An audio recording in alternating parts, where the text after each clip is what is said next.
जल्दी। ओंकार बिंदु संयुक्तम, ओंकार बिंदु नित्यम ध्यायन्ति योगिनः कामदं मोक्षं ओंकाराय नमो नमः। सब कोई अपना माइक म्यूट कर लें, सब कोई अपना माइक म्यूट कर लें। ओम है जीवन हमारा, ओम प्राणाधार है। ओम है जीवन हमारा, ओम प्राणाधार है। ओम है कर्ता विधाता, ओम पालनहार है। ओम है दुख का विनाशक, ओम सर्वाधार है। ओम है दुख का विनाशक, ओम सर्वाधार है। ओम है तेजधारी, ओम करुणानंद है। ओम करुणानंद है। ओम सबका पूज्य है हम, ओम का पूजन करें। ओम के ध्यान से हम शुद्ध अपना मन करें। ओम के गुरु मंत्र जपने से रहेगा शुद्ध मन। दिन प्रतिदिन बुद्धि बढ़ेगी, धर्म में होगी लगन। ओम के गुरु मंत्र जपने से रहेगा शुद्ध मन। दिन प्रतिदिन बुद्धि बढ़ेगी, धर्म में होगी लगन। ओम के जप से हमारा ज्ञान बढ़ता जाएगा।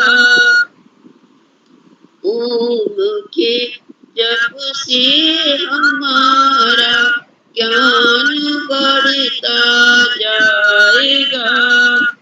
अंत में यह ओम ही हमें मुक्ति तक पहुँचाएगा। अंत में यह ओम ही हमें मुक्ति तक पहुँचाएगा। ओम है जीवन हमारा, ओम प्राणाधार है। ओम है कर्ता विधाता, ओम पालनहार है। ओम पालनहार है। बहुत अच्छा। अब जल्दी से नागेश झा जी, नागेश झा जी। Okay sir.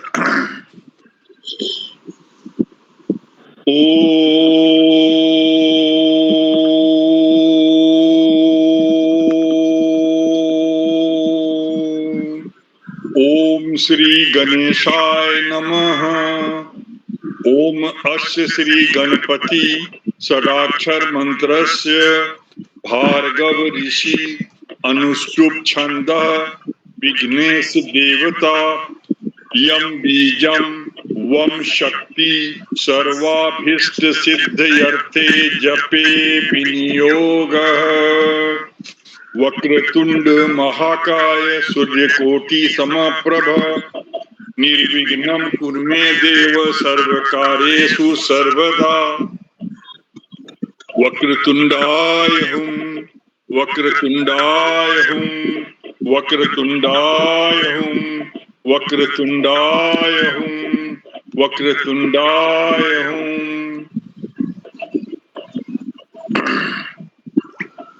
गुरुर्ब्रह्मा गुरुर्विष्णु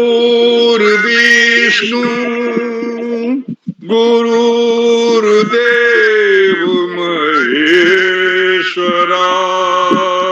अरे वाह, बहुत सुंदर। साक्षात परम ब्रह्म तस्मै श्री गुरुवे नमः। अखंड मंडलाकारं व्याप्तं येन चराचरं तत्पदं दर्शितं येन तस्मै श्री गुरुवे नमः। अज्ञानतिमिरान्धस्य ज्ञानाञ्जनशलाकया चक्षुरुन्मीलितं येन तस्मै श्री गुरुवे नमः। मनोजवं मारुतितुल्यवेगं जितेन्द्रियं बुद्धिमतां वरिष्ठं वातात्मजं वानरयुद्धमुख्यं श्रीरामदूतं शरणं प्रपद्ये।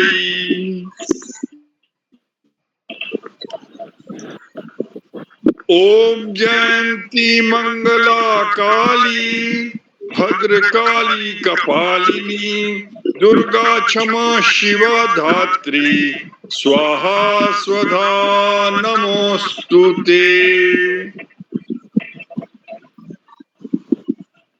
कर्पूर गौरम करुणावतारं संसार सारं भुजगेन्द्रहारं सदा वसन्तं हृदयारविन्दे भवं भवानी सहितं Namami. Thank you sir, thank you. बहुत अच्छा, बहुत भाव से आपने गाया और आपने देखा कि आपके गाने का प्रभाव हम लोग का उसके बाद से कभी हैकिंग नहीं हुआ। और देखिए प्रसाद साहब भी आ गए, हमारे सबसे बुजुर्ग और सबसे मतलब आदरणीय, और मुन्ना रानी जी भी आ गई। आज अंशुमाला जी, आज प्रसाद साहब जो नहीं है, गोपाल शेखर जी, उनको फोन करिए, हमने लगाया उनको। तो अब अपने आदरणीय ये क्या बोलते हैं एन प्रसाद साहब से कहेंगे कि हमारे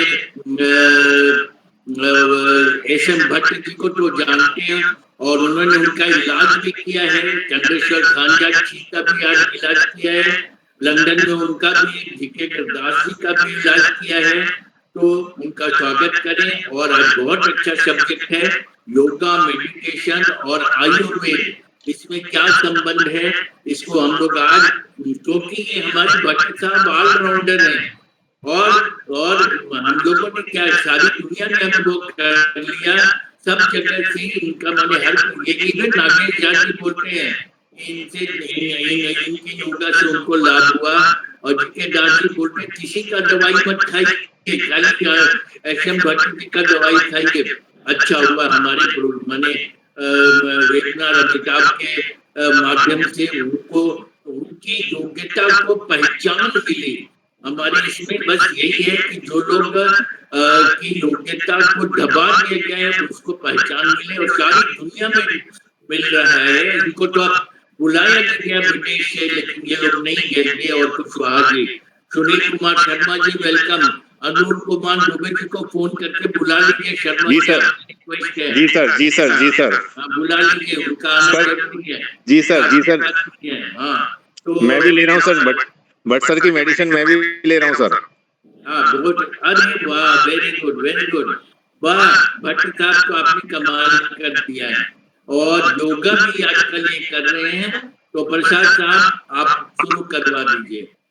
अखौरी प्रसाद साहब, अखौरी प्रसाद साहब शुरू करवा दीजिए। हाँ, बहुत बहुत धन्यवाद।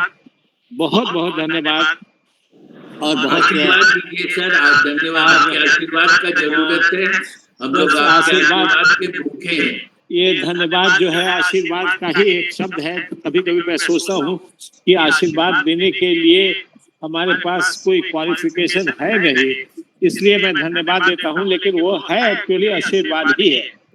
इसलिए कि इस उम्र में हम केवल आशीर्वाद ही दे सकते हैं और दूसरे से हम सेवा लेते हैं, लेकिन उसके बदले में उसको कुछ नहीं दे सकते हैं सिवाय आशीर्वाद के।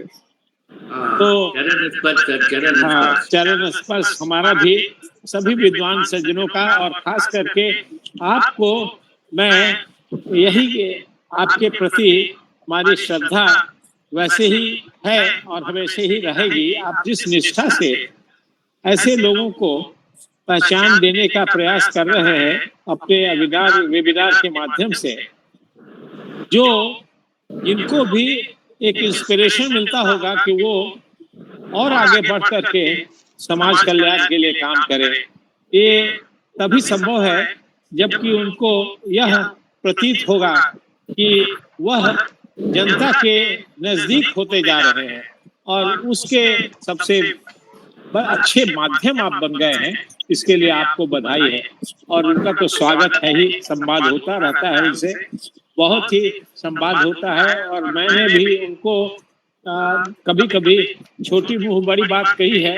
हम यही सोचते हैं कि भट्ट साहब कब एक अपना ऐसा R&D बनाएंगे जिस R&D में अपनी दवाइयों की जो इंग्रेडिएंट्स है और जो एलोपैथिक दवाइयों की इंग्रेडिएंट्स है, दोनों को ये झगड़ा नहीं हो। इस झगड़े को अगर वो पहले से देख करके बता दे कि झगड़ा नहीं होने वाला है, तो लोगों का विश्वास आयुर्वेदिक दवाइयों पर बढ़ जाएगा। अभी यही बात हमने केवल कही है और उन्होंने इसको अप्रिशिएट भी किया है, और हम समझते हैं कि हम लोग सबका सहयोग होगा इसमें कि ये लोग जो एलोपैथिक दवाइयां हैं, वो उनका सबसे बड़ा मुश्किल यही है कि आप कभी कहेंगे, जब वो कह रहे जब सब कुछ खराब हो जाता है, आयुर्वेद के लोग खराब कर देते हैं, तब आप हमारे पास आते हैं, तो ये पेशेंट सुन करके और हताश हो जाता है और वो सोचता है कि अब हम आयुर्वेद के पास हम कैसे जाएं। वो उसको विश्वास है, सब कुछ है, लेकिन डर पैदा कर देते हैं। तो इसका डर को हटाने के लिए यह सुझाव हमने दिया। और वो सुझाव क्या दिया, ये सुझाव हम देने वाले कोई नहीं है, ये खुद ही वो समझते हैं कि विश्वास पैदा करना होगा, ताकि जैसा अमिताभ जी ने कहा कि कुछ भी नहीं लीजिए, SS भट्ट की दवाइयां ही खाइए, तो कुछ भी नहीं लीजिए, यह एक बहुत बड़ा आदेश है, निर्देश है। कुछ भी नहीं लीजिए, ये पेशेंट आसानी से नहीं इसको डाइजेस्ट करता है, क्योंकि वो डरा हुआ रहता है। आए दिन जो एलोपैथिक डॉक्टर्स हैं, उनका वेस्टेड इंटरेस्ट भी है, बहुत बड़ा वेस्टेड इंटरेस्ट है। वो कभी नहीं चाहेंगे कि कोई दूसरा कॉम्पिटिटर उनके लिए खड़ा हो जाए। इसलिए हम लोगों को पहले विश्वास जगाने के लिए हमारे वैद्यों को, जैसे भट्ट साहब है, एक R&D जिसमें सभी नॉन एलोपैथिक जो एक्सपर्टीज है, जिसकी मेडिसिनल फार्माकोलॉजी है, उसको उस पर R&D करने का एक सामूहिक प्रयास करना हमें अच्छा लगा और भट्ट साहब ने इसको अप्रिशिएट भी किया। इसके लिए मैं उनका आभार करता हूँ। लेकिन ये हमारी तरफ से केवल एक कथन है, इसको ये न समझे कि हम उनको सलाह दे रहे हैं, क्योंकि सलाह देने वाले हम दिखते नहीं हैं, उसके काबिल नहीं। फिर भी हमारे मन में जो बात है उसको हमने कह दिया। बहुत बहुत धन्यवाद फिर आपका अमिताभ जी, और अब वेलकम करते हैं, अपनी बात को शुरू करें डॉक्टर साहब। बड़ी अच्छी बात, बहुत अच्छा। डॉक्टर साहब शुरू करें। और एक चीज बता दें, जैसे हमने जब ये सब शुरू किया स्किल शेयर की बात, और हमारे हिंदुस्तान में और खासकर बिहार में जो प्रतिभावान व्यक्ति हैं, जिनके प्रतिभा की अभी पूछ नहीं हो रही है, उनको आगे बढ़ाए निःशुल्क, न कोई मेंबरशिप फी, न कोई कुछ। और ये इसमें हमें ईश्वर का सहयोग मिला। और यदि भट्ट साहब के दवाई से फायदा हो जाएगा तो फिर झगड़ा होने का बात ही नहीं है। तब एलोपैथिक वाले से पैसे नहीं लड़ेंगे कि नहीं मैं आयुर्वेदिक खाऊंगा, मैं कुशवाहा जी का दवाई खाऊंगा और मैं भट्ट साहब का दवाई खाऊंगा। लंदन से जीके दत्त जी ने हमको कहा कि आप सब कुछ छोड़ दीजिए, आंख मूंद के इनकी दवा खाइए। तो जब दवा फायदा करेगा तो अपने आप अपनी अगरबत्ती जला देना, हमारे बॉस सिखाते थे, और उसके सुगंध से लोग आएंगे। लोग कितना भी चले, इच्छा करें, कुछ करें, लेकिन जहाँ हम लोग सत्कर्म से आगे बढ़ते हैं वहाँ ईश्वर का सहारा होता है। कोई भी गुंडा, कोई भी बदमाश, कोई भी बड़े बड़े क्रिमिनल हमसे पुलिस से रिलीफ मांगने के लिए आते हैं, हम उनको हेल्प कर देते हैं। हेल्प करते वो लोग कहते हैं कि सर आप इन लोगों को हेल्प क्यों करते हैं, और हमसे छोटी छोटी बातों को लेकर के लोग नाराज भी हो जाते हैं। तो हम लेकिन अपना काम हम नहीं करते, हमारे भगवान जी करते रहते हैं और सफलता मिलती है। और भट्ट जी जैसे और भी बहुत सारे हमारे डॉक्टर डीन साहब के, और जैसे हमारे ग्रुप में भी 550 आदमी हैं, सब तरह के लोग हैं, IAS की हैं, IRS की हैं, IPS की हैं, सब तरह के। अभी तो ये दोनों को बुलाएंगे, ये राम मोहन जी, और उनका कितना बहुत दिन से नहीं हुआ, उन लोग कब आने की सुनेंगे। और सन्यासी लोग अपने से आ रहे हैं। तो ये भगवान के प्रसाद का, भगवान के आशीर्वाद का बरसात हो रहा है। ये दुनियादारी से हट करके उसको, हम लोगों को उसके आनंद को लेना चाहिए। ये हम नाम हो रहा है, करते हो तुम कन्हैया मेरा नाम हो रहा है, ये भजन है, ये एकदम अक्षर से दिखाई दे रहा है। मेरा बचपन तो सन्यासियों के, जो मेरा परिवार सन्यासियों का है, तो उसमें बीता। और इस उम्र में हमको पता नहीं कहाँ से इतने बड़े बड़े सन्यासी, विजय शर्मा, स्वामी कृष्णानंद जी, अरुण कुमार दुबे, ऐसे ऐसे लोग, हमको उनको पढ़ाने गए थे। अरुण कुमार दुबे को हम तो देख रहे खुद से हमको पढ़ना है। तो प्रश्न है कि सब जगह जवाहरात छिपे हैं और सब जगह ये सब चीजें। तो एक शायर ने कहा है, अपना गम लेके कहीं और न जाया जाए, घर की बिखरी हुई चीजों को सजाया जाए। हम लोग के घर में, हम लोग के वेदनाथ ग्रुप में इतने विद्वान हैं कि उनसे हमारा बहुत सारा प्रॉब्लम दूर हो जाएगा। प्रसाद साहब याद करिए कि हमारे पास कितने बैग, हम लोगों ने आपको बैग का भी मैंने, हमारे ग्रुप मैंने बैग लोग भी आपको सजेशन दिए, एलोपैथिक डॉक्टर भी, प्लस और ये भी क्या नाम है, वकील भी, और मतलब IAS पदाधिकारी भी, हर तरह से लोग आपकी सेवा में, क्या हर आदमी एक दूसरे को सेवा में तत्पर है। इसलिए अपने छोटे छोटे मतलब विचारों को त्याग करके एकदम वो अपने, और जैसा कि ये संत लोग बताते हैं कि सब कुछ छोड़ करके अपने से बुराई को हटा देना है, और बुराई से हटा के खाली चेष्टा करना है कि भगवान को मिल जाए, आत्मा को परमात्मा से जोड़ देना है। और वो देखिए वो सारा रास्ता क्लियर करते हुए चले जाएंगे। आपके आने से हमको बहुत खुशी हुई, बीच में नहीं आते थे तो अभाव लगता था। हमारे आदरणीय गोपाल शंकर प्रसाद IAS साहब, वो भी आ गए हमारे ग्रुप में, और नियमित राणा और देश सिंह एक IAS और हैं। इसी तरह से धार्मिक और मतलब IAS पदाधिकारी हैं।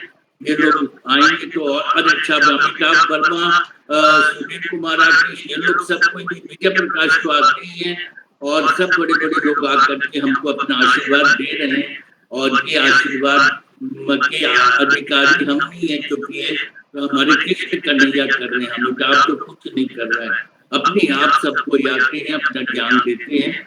और हमारे ये भट्ट साहब बोलते हैं कि मैं तो इस ग्रुप में आके धन्य हो गया, आपने हमको अमर कर दिया।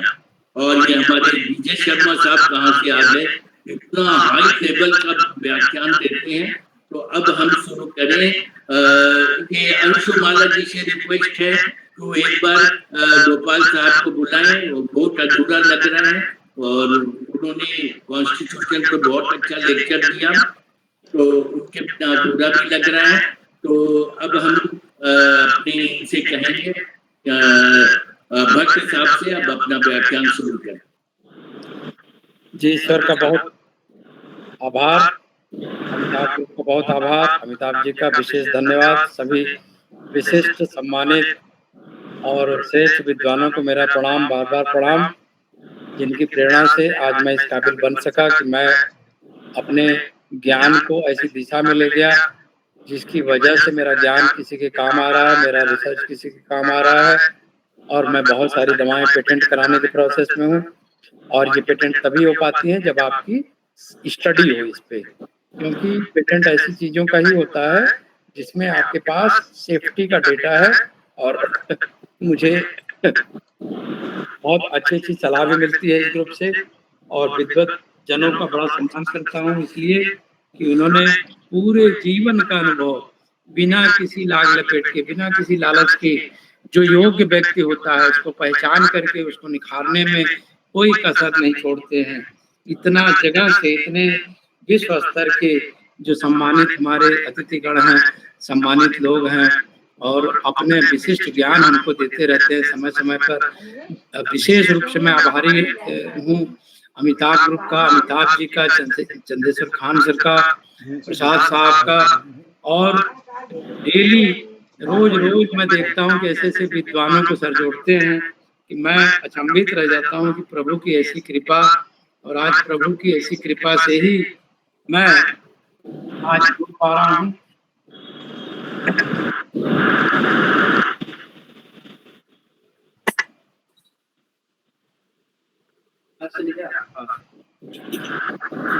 तो आज आप सभी की प्रेरणा से बहुत अच्छा टॉपिक मिला। मैं भी सोच रहा था कि क्या टॉपिक पे दूं, तभी अमिताभ जी ने हमको सजेस्ट किया कि अभी योगा दिवस भी बीता है, और योगा मेडिटेशन आयुर्वेदा को कोई समझ नहीं पाता है, जिसकी वजह से एलोपैथिक वाले बात ये करते हैं क्योंकि उनको कुछ समझ में नहीं आता कि योगा क्या है, मेडिटेशन क्या है, आयुर्वेदा क्या है, और इसी अज्ञानता के कारण वो अपने होते हुए भी विरुद्धाभास करते हैं। जैसे हमारे शरीर में हमारे अगर विरुद्धाहार चला जाए तो तमाम तरह के दोष पैदा होते हैं, और उसके लिए वो तमाम तरह के इंजेक्शन देते हैं, तमाम तरह की बातें करते हैं, और डायरेक्टली आयुर्वेदा को दोषी ठहराते हैं कि आयुर्वेद खाने से किडनी खराब होती है, लीवर खराब होती है। मैंने सर खुद टेस्ट किया है, एक पैरासिटामोल जिंदगी में कभी न कभी कोई आदमी खाया रहता है, और उसको खाने की शुरुआत से ही, पेन किलर खाने की शुरुआत से ही आपके किडनी और लीवर में डिफेक्ट शुरू हो जाता है, और वो इफेक्ट उस समय पता लगता है जब आप कोई होम्योपैथ या आयुर्वेद की दवा खाते हैं, क्योंकि पहले ये चीजों को बढ़ाते हैं, जब बढ़ाते हैं आप टेस्ट कराते हैं तब आपको पता लगता है ये बढ़ गया, और उसका सारा दोषारोपण आयुर्वेद के ऊपर होता है। आज इसी गूढ़ सच्चाई को 20 मिनट 25 मिनट में हम समझेंगे। आशा है कि सभी विद्वान लोग जुड़े रहेंगे और अंत तक सुनेंगे, क्योंकि बिना पूरी बात सुने तत्कालिक निष्कर्ष निकालना बहुत खतरनाक होगा। कहावत है कि आधा नाले जहर। तो मैं बता दूं कि ये तीनों की बात किए बिना हम किसी आयुर्वेदा को नहीं समझ सकते। योग क्यों जरूरी है, आज मैं देखता हूँ कि योग दिवस आता है तो अचानक से लोगों को लगता है कि नहीं योग करना चाहिए। क्यों इसकी जरूरत पड़ी? ये तो हमारी विधा थी, नॉलेज थी। मेडिटेशन हमारे शरीर का पार्ट था, हमारे जीवन का पार्ट था। आयुर्वेदा कोई स्पेशल नहीं थी। अब अमेरिका बताता है, यूरोप सारा यूज कर रहा है, इसलिए हम आयुर्वेदा की तरफ जा रहे हैं। हमारा कोई इंटरेस्ट नहीं होता है। क्यों नहीं? क्योंकि एलोपैथ का इतना बड़ा नेटवर्क है, इतने बड़े डॉक्टर्स हैं, और जो MBBS हैं, जो पूरे MR हैं, उनको सबको यही ट्रेनिंग दी जाती है कि भैया मनुष्य का शरीर अलग है, मानसिक अवस्था अलग है, और अध्यात्म अलग है। अध्यात्म बुढ़ौती के लिए है, बुढ़ापे के लिए है, मानसिक अवस्था बुढ़ापे के लिए है, या बहुत ज्यादा जब प्रॉब्लम क्रिएट हो जाए शरीर में तब के लिए है। और शरीर तो ये एलोपैथ मान के चलता है कि हमेशा स्वस्थ रहता है, बस दर्द हुआ तो पेन किलर ले लो बस। मैंने सर डॉक्टरेट करी है, 2 बार यंग साइंटिस्ट अवार्ड जीता है, इसलिए कि मैंने इस पे बहुत गहराई से काम किया है कि जो शरीर का पेन है वो पेन किलर से नहीं होता, नहीं दिया जाना चाहिए, नहीं दबाया जाना चाहिए, क्योंकि पेन एक तरह का सेंसरी सिस्टम है जो बताता है कि कहीं ब्लॉकेज है, कहीं पे दिक्कत है। जैसे हमारा सिर दर्द होता है, आप किसी भी माइग्रेन को पेशेंट को मेरे सामने ले आइए, ना 20 मिनट में मैं ठीक कर दूं बिना किसी दवा के, तो आप जो कहिए मैं हटा लूं अपने नाम के आगे से। मैं ठीक करने की ताकत रखता हूं, क्योंकि मैं बात समझता हूं कि शरीर और मन और अध्यात्म तीनों जुड़े हुए हैं। मैं इसका एग्जाम्पल दे सकता हूँ। इसी के आधारभूत रचना को मैं चर्चा करूंगा ताकि आप कनेक्ट हो सकें। और योगा, मेडिटेशन, आयुर्वेदा को कोर्स के रूप में, सब्जेक्ट के रूप में आज जो कठिन बनाया जा रहा है, जो इसको बेचा जा रहा है बिना बात के, अलग अलग तरह का योगा, 50 तरह का योगा बेचा जा रहा है। ये पानी का योगा है, तो ये चेयर योगा है, तो ये पावर योगा है, तो ये वो योगा है। योगा एक ही है। योगा सिर्फ जोड़ने का काम कर रहा है। किसको जोड़ रहा है? तो मूल आधार हमारे शरीर का है पंच महाभूत, जिसको हम कहते हैं 5 एलिमेंट्स। 5 एलिमेंट्स से पूरी सृष्टि बनी है, और पूरी सृष्टि मरने के बाद हमारा शरीर इसी सृष्टि में मिल जाती है। तो वो कौन से पंच महाभूत है जिसको हमारे शास्त्र मानते हैं? हमारा शास्त्र मानता है कि यह पूरी सृष्टि 5 मेन तत्वों से मिलकर बना होता है, जो आकाश, वायु, अग्नि, अग्नि को फायर कहते हैं, आकाश को स्पेस कहते हैं, वायु को एयर कहते हैं, और वाटर जल, और पृथ्वी। तो ये 5 तत्व है। 5 तत्व जिसको समझ में आ गया वो 90 साल तक जीवन जी सकता है। और जिसको तीनों दोष समझ में आ गया, वात पित्त कफ, उसको आयुर्वेद से अपने आप को ठीक करना आ गया। आयुर्वेद में जरूरी नहीं कि आयुर्वेदाचार्य की मदद ले, आयुर्वेद की समझ होनी जरूरी है। गलतियों पे हमारे आज माहौल ऐसा बना है कि आप सही काम करने वाले को 10 लोग विरोध करते हैं, तुम गलत हो, क्योंकि मैकाले की शिक्षा पद्धति ने हर चीज को हमारे चीथड़े उड़ा दिए। लाइफ साइंस अलग है, बॉटनी अलग है, जूलॉजी अलग है, और फिजियोथेरेपी अलग है, आयुर्वेद अलग है, बिल्कुल कुछ अलग नहीं है। मैंने तो बहुत सारी स्टडी की है, मेरे पूरा जीवन चला गया, 40 साल तक मैं स्टडी और रिसर्च में ही खपा रहा। जब 40-42 साल का होगा तब मेरी समझ में आया कि ये चिथड़े उड़ा करके हमको बेवकूफ बनाने के लिए, हमारे साथ जैसे आजकल कहते हैं स्कैम करने के लिए हमारी ही चीजों को अलग अलग करके रैपर में बेचा गया।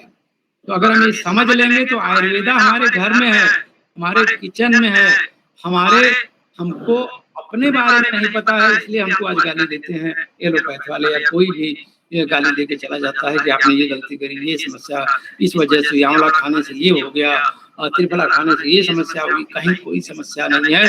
मैंने बायोसिमिलर से लेकर के, बायोसिमिलर की तरफ बात कर रहे थे, तो मैंने मेरा उसकी जानकारी है। बायोसिमिलर क्या करे, एलोपैथ को सही ठहराने के लिए बायो के सिमिलर जैसा एक्शन वो प्रोड्यूस कर रहा है। That is the problematic thing. हम कहते हैं नेचुरल चीजों में क्यों नहीं आते? पर्यावरण की बात करते हैं, वन रक्षा की बात करते हैं, सबकी बात होती है, और सिंथेटिक नहीं जाना चाहिए। उसके लिए नए नए टेक्नोलॉजी को दिया जा रहा है। ये प्रूव करने के लिए तमाम रिसर्च हो रही है कि हमारा देखिए कोई साइड इफेक्ट नहीं है, कोई इंटरेक्शन नहीं है, कोई रिएक्शन नहीं है। बताइए हम चावल दाल खा के कौन सा रिएक्शन हमारे शरीर में होता है? दाल चीनी खा करके हमारे शरीर में कौन सा साइड इफेक्ट होता है? अर्जुन की छाल पी करके हमारा कौन सा साइड इफेक्ट होता है? और किस अंग्रेजी दवा से वो नहीं रिएक्ट करेगी? अंग्रेजी दवा का टेस्ट ही इस बात का होता है कि ब्लड का क्लॉट वो बनाता है कि नहीं।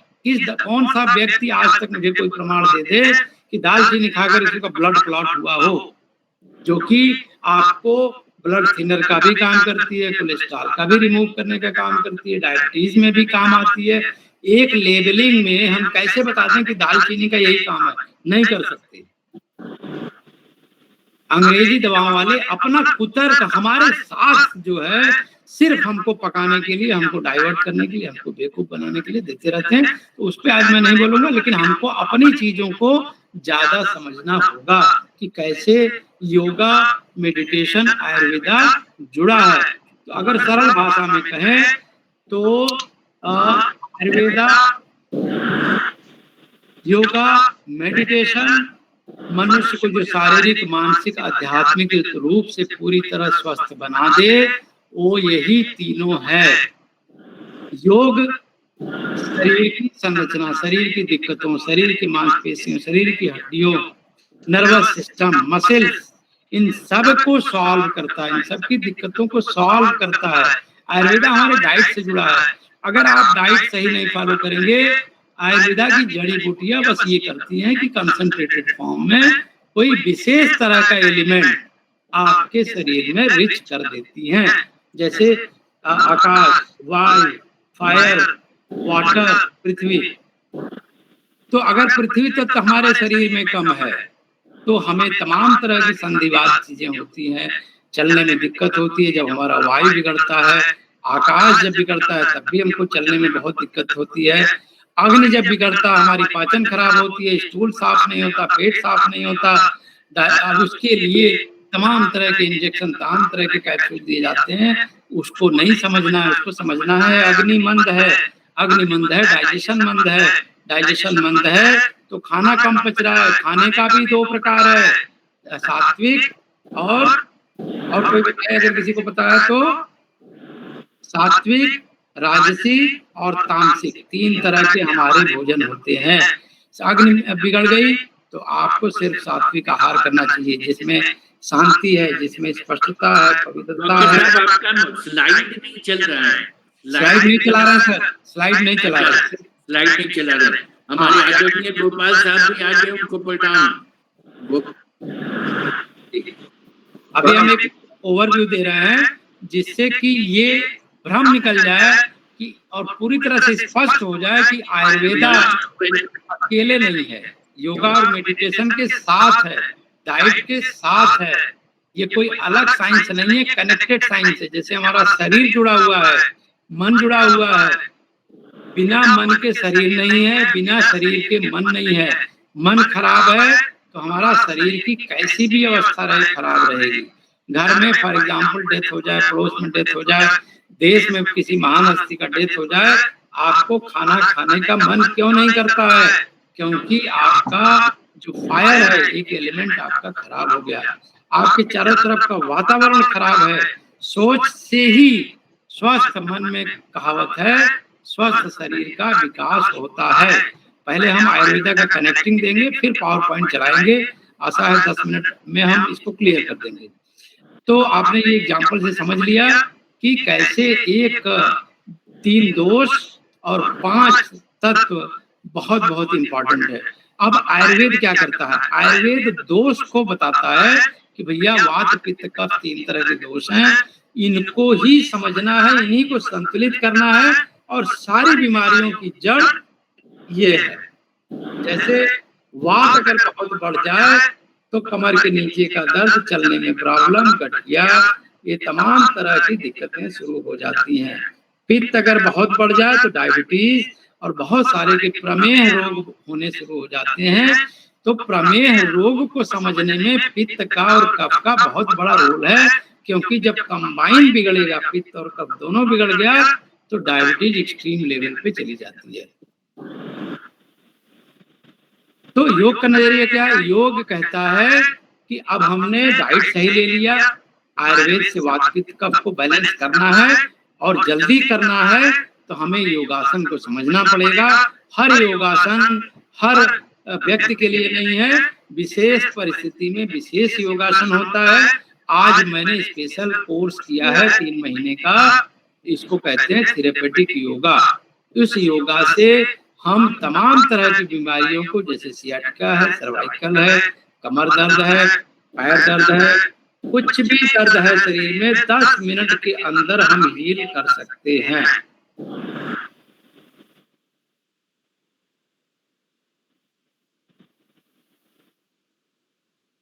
तो आशा है इतनी बात समझ में आ गई हो। आपको देखना भी चाहेंगे हम लोग, स्क्रीन पे आ जाइए।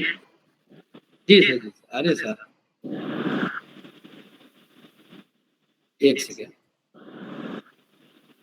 एक्चुअल मेरा कैमरा कुछ देर काम करता है, कुछ देर गायब हो जाता, तो हमने इसको परमानेंटली गायब कर दिया। सबको प्रणाम। आ रहा है मेरा कैमरा? आ गया मेरे ख्याल से। मैं दिखाई दे रहा हूँ? नहीं आया ना कैमरा, कैमरे में कोई थोड़ी बात, कभी आ जाता है कभी नहीं आता है। हाँ आ गया सर, कल से आया था अभी। आ गया, सबको प्रणाम। दिख रहा हूँ मैं सर? हाँ आ गया, बहुत स्मार्ट लग रहे हैं आप, बहुत सुंदर कपड़ा पहने हैं।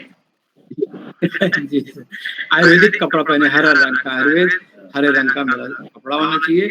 और मैं आज इस पे भी बात करूंगा, डिफरेंट कलर का कपड़ा पहनने से भी आप अपने तमाम तरह के रोगों को दूर कर सकते हैं। बहुत अच्छा। हाँ। और विटामिन डी की बड़ी कमी होती है, तो वो भी बताऊंगा कि विटामिन डी किस रंग के बोतल में पानी पीने से आपको विटामिन डी की इंस्टेंट एनर्जी मिल सकती है। ठीक है सर, तो ये योग ध्यान आयुर्वेदा की बातें हम कर रहे थे, पंच महाभूत की बातें कर रहे थे और कनेक्टिविटी की बातें कर रहे थे। अब आइए हम बात करते हैं डिटेल में स्लाइड के थ्रू, ताकि सबको पॉइंट वाइज समझने का मौका मिले। स्लाइड चल रही है सर? स्लाइड चल रही है, स्लाइड दिख रही है मेरी? स्लाइड विजिबल है जी जी। तो मैं यही कह रहा था कि आयुर्वेद वात पित्त कफ की बात करता है, इसकी डायग्नोस्टिक करने की जरूरत नहीं होती है। फ्रेमवर्क जैसे कहते हैं गाड़ी बनती है, मारुति बनती है, टाटा की बनती है, उसी तरह से एक फ्रेमवर्क पहले से अप्रूव्ड होता है, सेट होता है। तो जब हम जन्म लेते हैं, हमारे डेट ऑफ बर्थ से, हमारे टाइम से, हमारी जगह से वात पित्त कफ डिसाइड हो जाता है।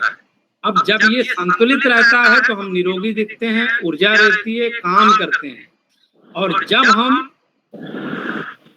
किसी असंतुलन का शिकार होते हैं, हमें तमाम तरह की व्याधियां होती हैं और स्पेशली आपकी जो ऊर्जा शक्ति है सबसे पहले वो कमजोर होती है। तो आयुर्वेद के जितने भी डॉक्टर हैं, मैंने उनको देखा है कि वो इस बात से बिल्कुल अनभिज्ञ हैं कि जो भी दवाएं दे रहे हैं वो ओवरडोज में न देकर के शरीर की एनर्जी बढ़ाइए। वो गलती यही करते हैं। हमारे शरीर का संतुलन तभी बनेगा क्योंकि हर रोग में, हर व्याधि में, चाहे वायरस की डिजीज हो, चाहे बुखार हो, चाहे डायबिटीज हो, चाहे बीपी हो, सब में हमारी एनर्जी सबसे डाउन लेवल पे जाती है। जैसे आज ही मैं एक किडनी के पेशेंट को देख रहा था, उसका HB लेवल, पहले मैंने उसकी रिपोर्ट मांगी CBC की, हमने कहा बाकी सब छोड़ो, किडनी तो मैं सही कर दूंगा, तुम अपने हीमोग्लोबिन की रिपोर्ट मुझे दे दो। हीमोग्लोबिन सर जिसका 7 और 5 पहुंच गया हो, उसको आप कोई भी दवा देंगे उसकी बॉडी को रिएक्ट करेगा, नुकसान करेगा। इसमें कोई इंटरेक्शन की स्टडी की जरूरत नहीं है। आप उसको सिंपल अश्वगंधा शिलाजीत मल्टीविटामिन दीजिए, वो अपने आप ही दवाएं असर करेंगी। मैं आपको फीडबैक भेज सकता हूं अगर किसी को जरूरत होगी। 5 से 7 दिन के अंदर मैंने मैक्सिमम रोगों में रिजल्ट दिखाया है। उसका कारण यही है कि मैंने ऊर्जा के संतुलन को पहले बनाया शरीर को, और जब ऊर्जा का संतुलन बन जाता है, ऊर्जा का संतुलन बनाने के लिए आप योग कर सकते हैं, आसन कर सकते हैं, सही से प्राणायाम कर सकते हैं, और सबसे बड़ा चीज है ध्यान।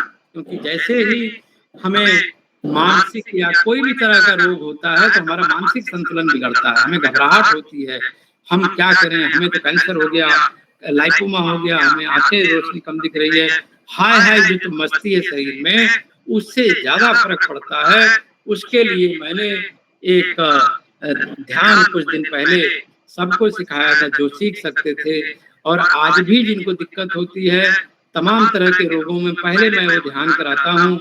और उसको कहते हैं पावर योगा तो नहीं कह सकते, लेकिन उसको ऐसे तरीके से मैंने सम्मिलित करके कराया जिसमें अनुलोम विलोम का सम्मिलित प्रभाव, पावर का प्रभाव, और कुंडलिनी जागरण का प्रभाव, और सातों चक्र को जगाने का प्रभाव सब शामिल है। तो आगे बढ़ते हुए नेक्स्ट स्लाइड में, तरंग चिकित्सा एक नई चिकित्सा पद्धति मैंने लॉन्च किया है। इससे तमाम तरह की व्याधियां 2 घंटे 3 घंटे में भी ठीक कर रहा हूँ। इसके लिए मैंने डायबिटीज, और इसके लिए सियाटिका, इसके लिए कमर दर्द, इसके लिए हाफ पैरालिसिस, सब पे प्रयोग जारी है। इसके बेहतरीन परिणाम है, और इसके लिए स्पेशल हमने मशीन भी मंगवाई है। जिसका बहुत अच्छा रिजल्ट है, और आयुर्वेदिक दवाओं और डाइट के साथ इसका प्रभाव जस्ट डबल हो जाता है। इसको वेव थेरेपी कहिए, मैग्नेटिक थेरेपी कहिए, और चाहे तरंग चिकित्सा कहिए, ये सारा बहुत ही प्रभावी चिकित्सा है। पंचकर्म से शरीर का शुद्धिकरण हो सकता है। अगर पंचकर्म जो नहीं करा सकते हैं तो हमने हर दवाओं में जो बहुत विशिष्ट होती है, जैसे किडनी की प्रॉब्लम है तो किडनी डिटॉक्स, अगर बहुत बलगम आ रहा है, पीसीओडी की समस्या है या रेस्पिरेटरी सिस्टम की प्रॉब्लम है तो उसके लिए डिटॉक्स, नेजल थेरेपी है, नेजल डिटॉक्स, बस्ती वगैरह कराते हैं तो उसके लिए लीवर डिटॉक्स, स्टमक डिटॉक्स, इंटेस्ट, सबके डिटॉक्स के हमने पाउडर बनाया कि घर पे आप बिना किसी पंचकर्मा किए हुए हल्का डाइट लेकर के, डाइट का भी गाइडेंस बहुत जरूरी है कि टॉक्सिन को कैसे निकालना है, उसको मैं जूस थेरेपी के नाम से भी बोलता हूँ। कैसे, एग्जाम्पल अगर डायबिटीज हो जाए तो आप पूछेंगे कि सर दवा कौन सी लेनी है, मैं ये कहूंगा कि आयुर्वेदिक दवा भी लेनी है, डाइट भी लेनी है, और पैंक्रियाज को एक्टिवेट करने वाले योगासन भी करने हैं। इसमें सबसे प्रमुख योगासन है मंडूकासन और सूर्य नमस्कार।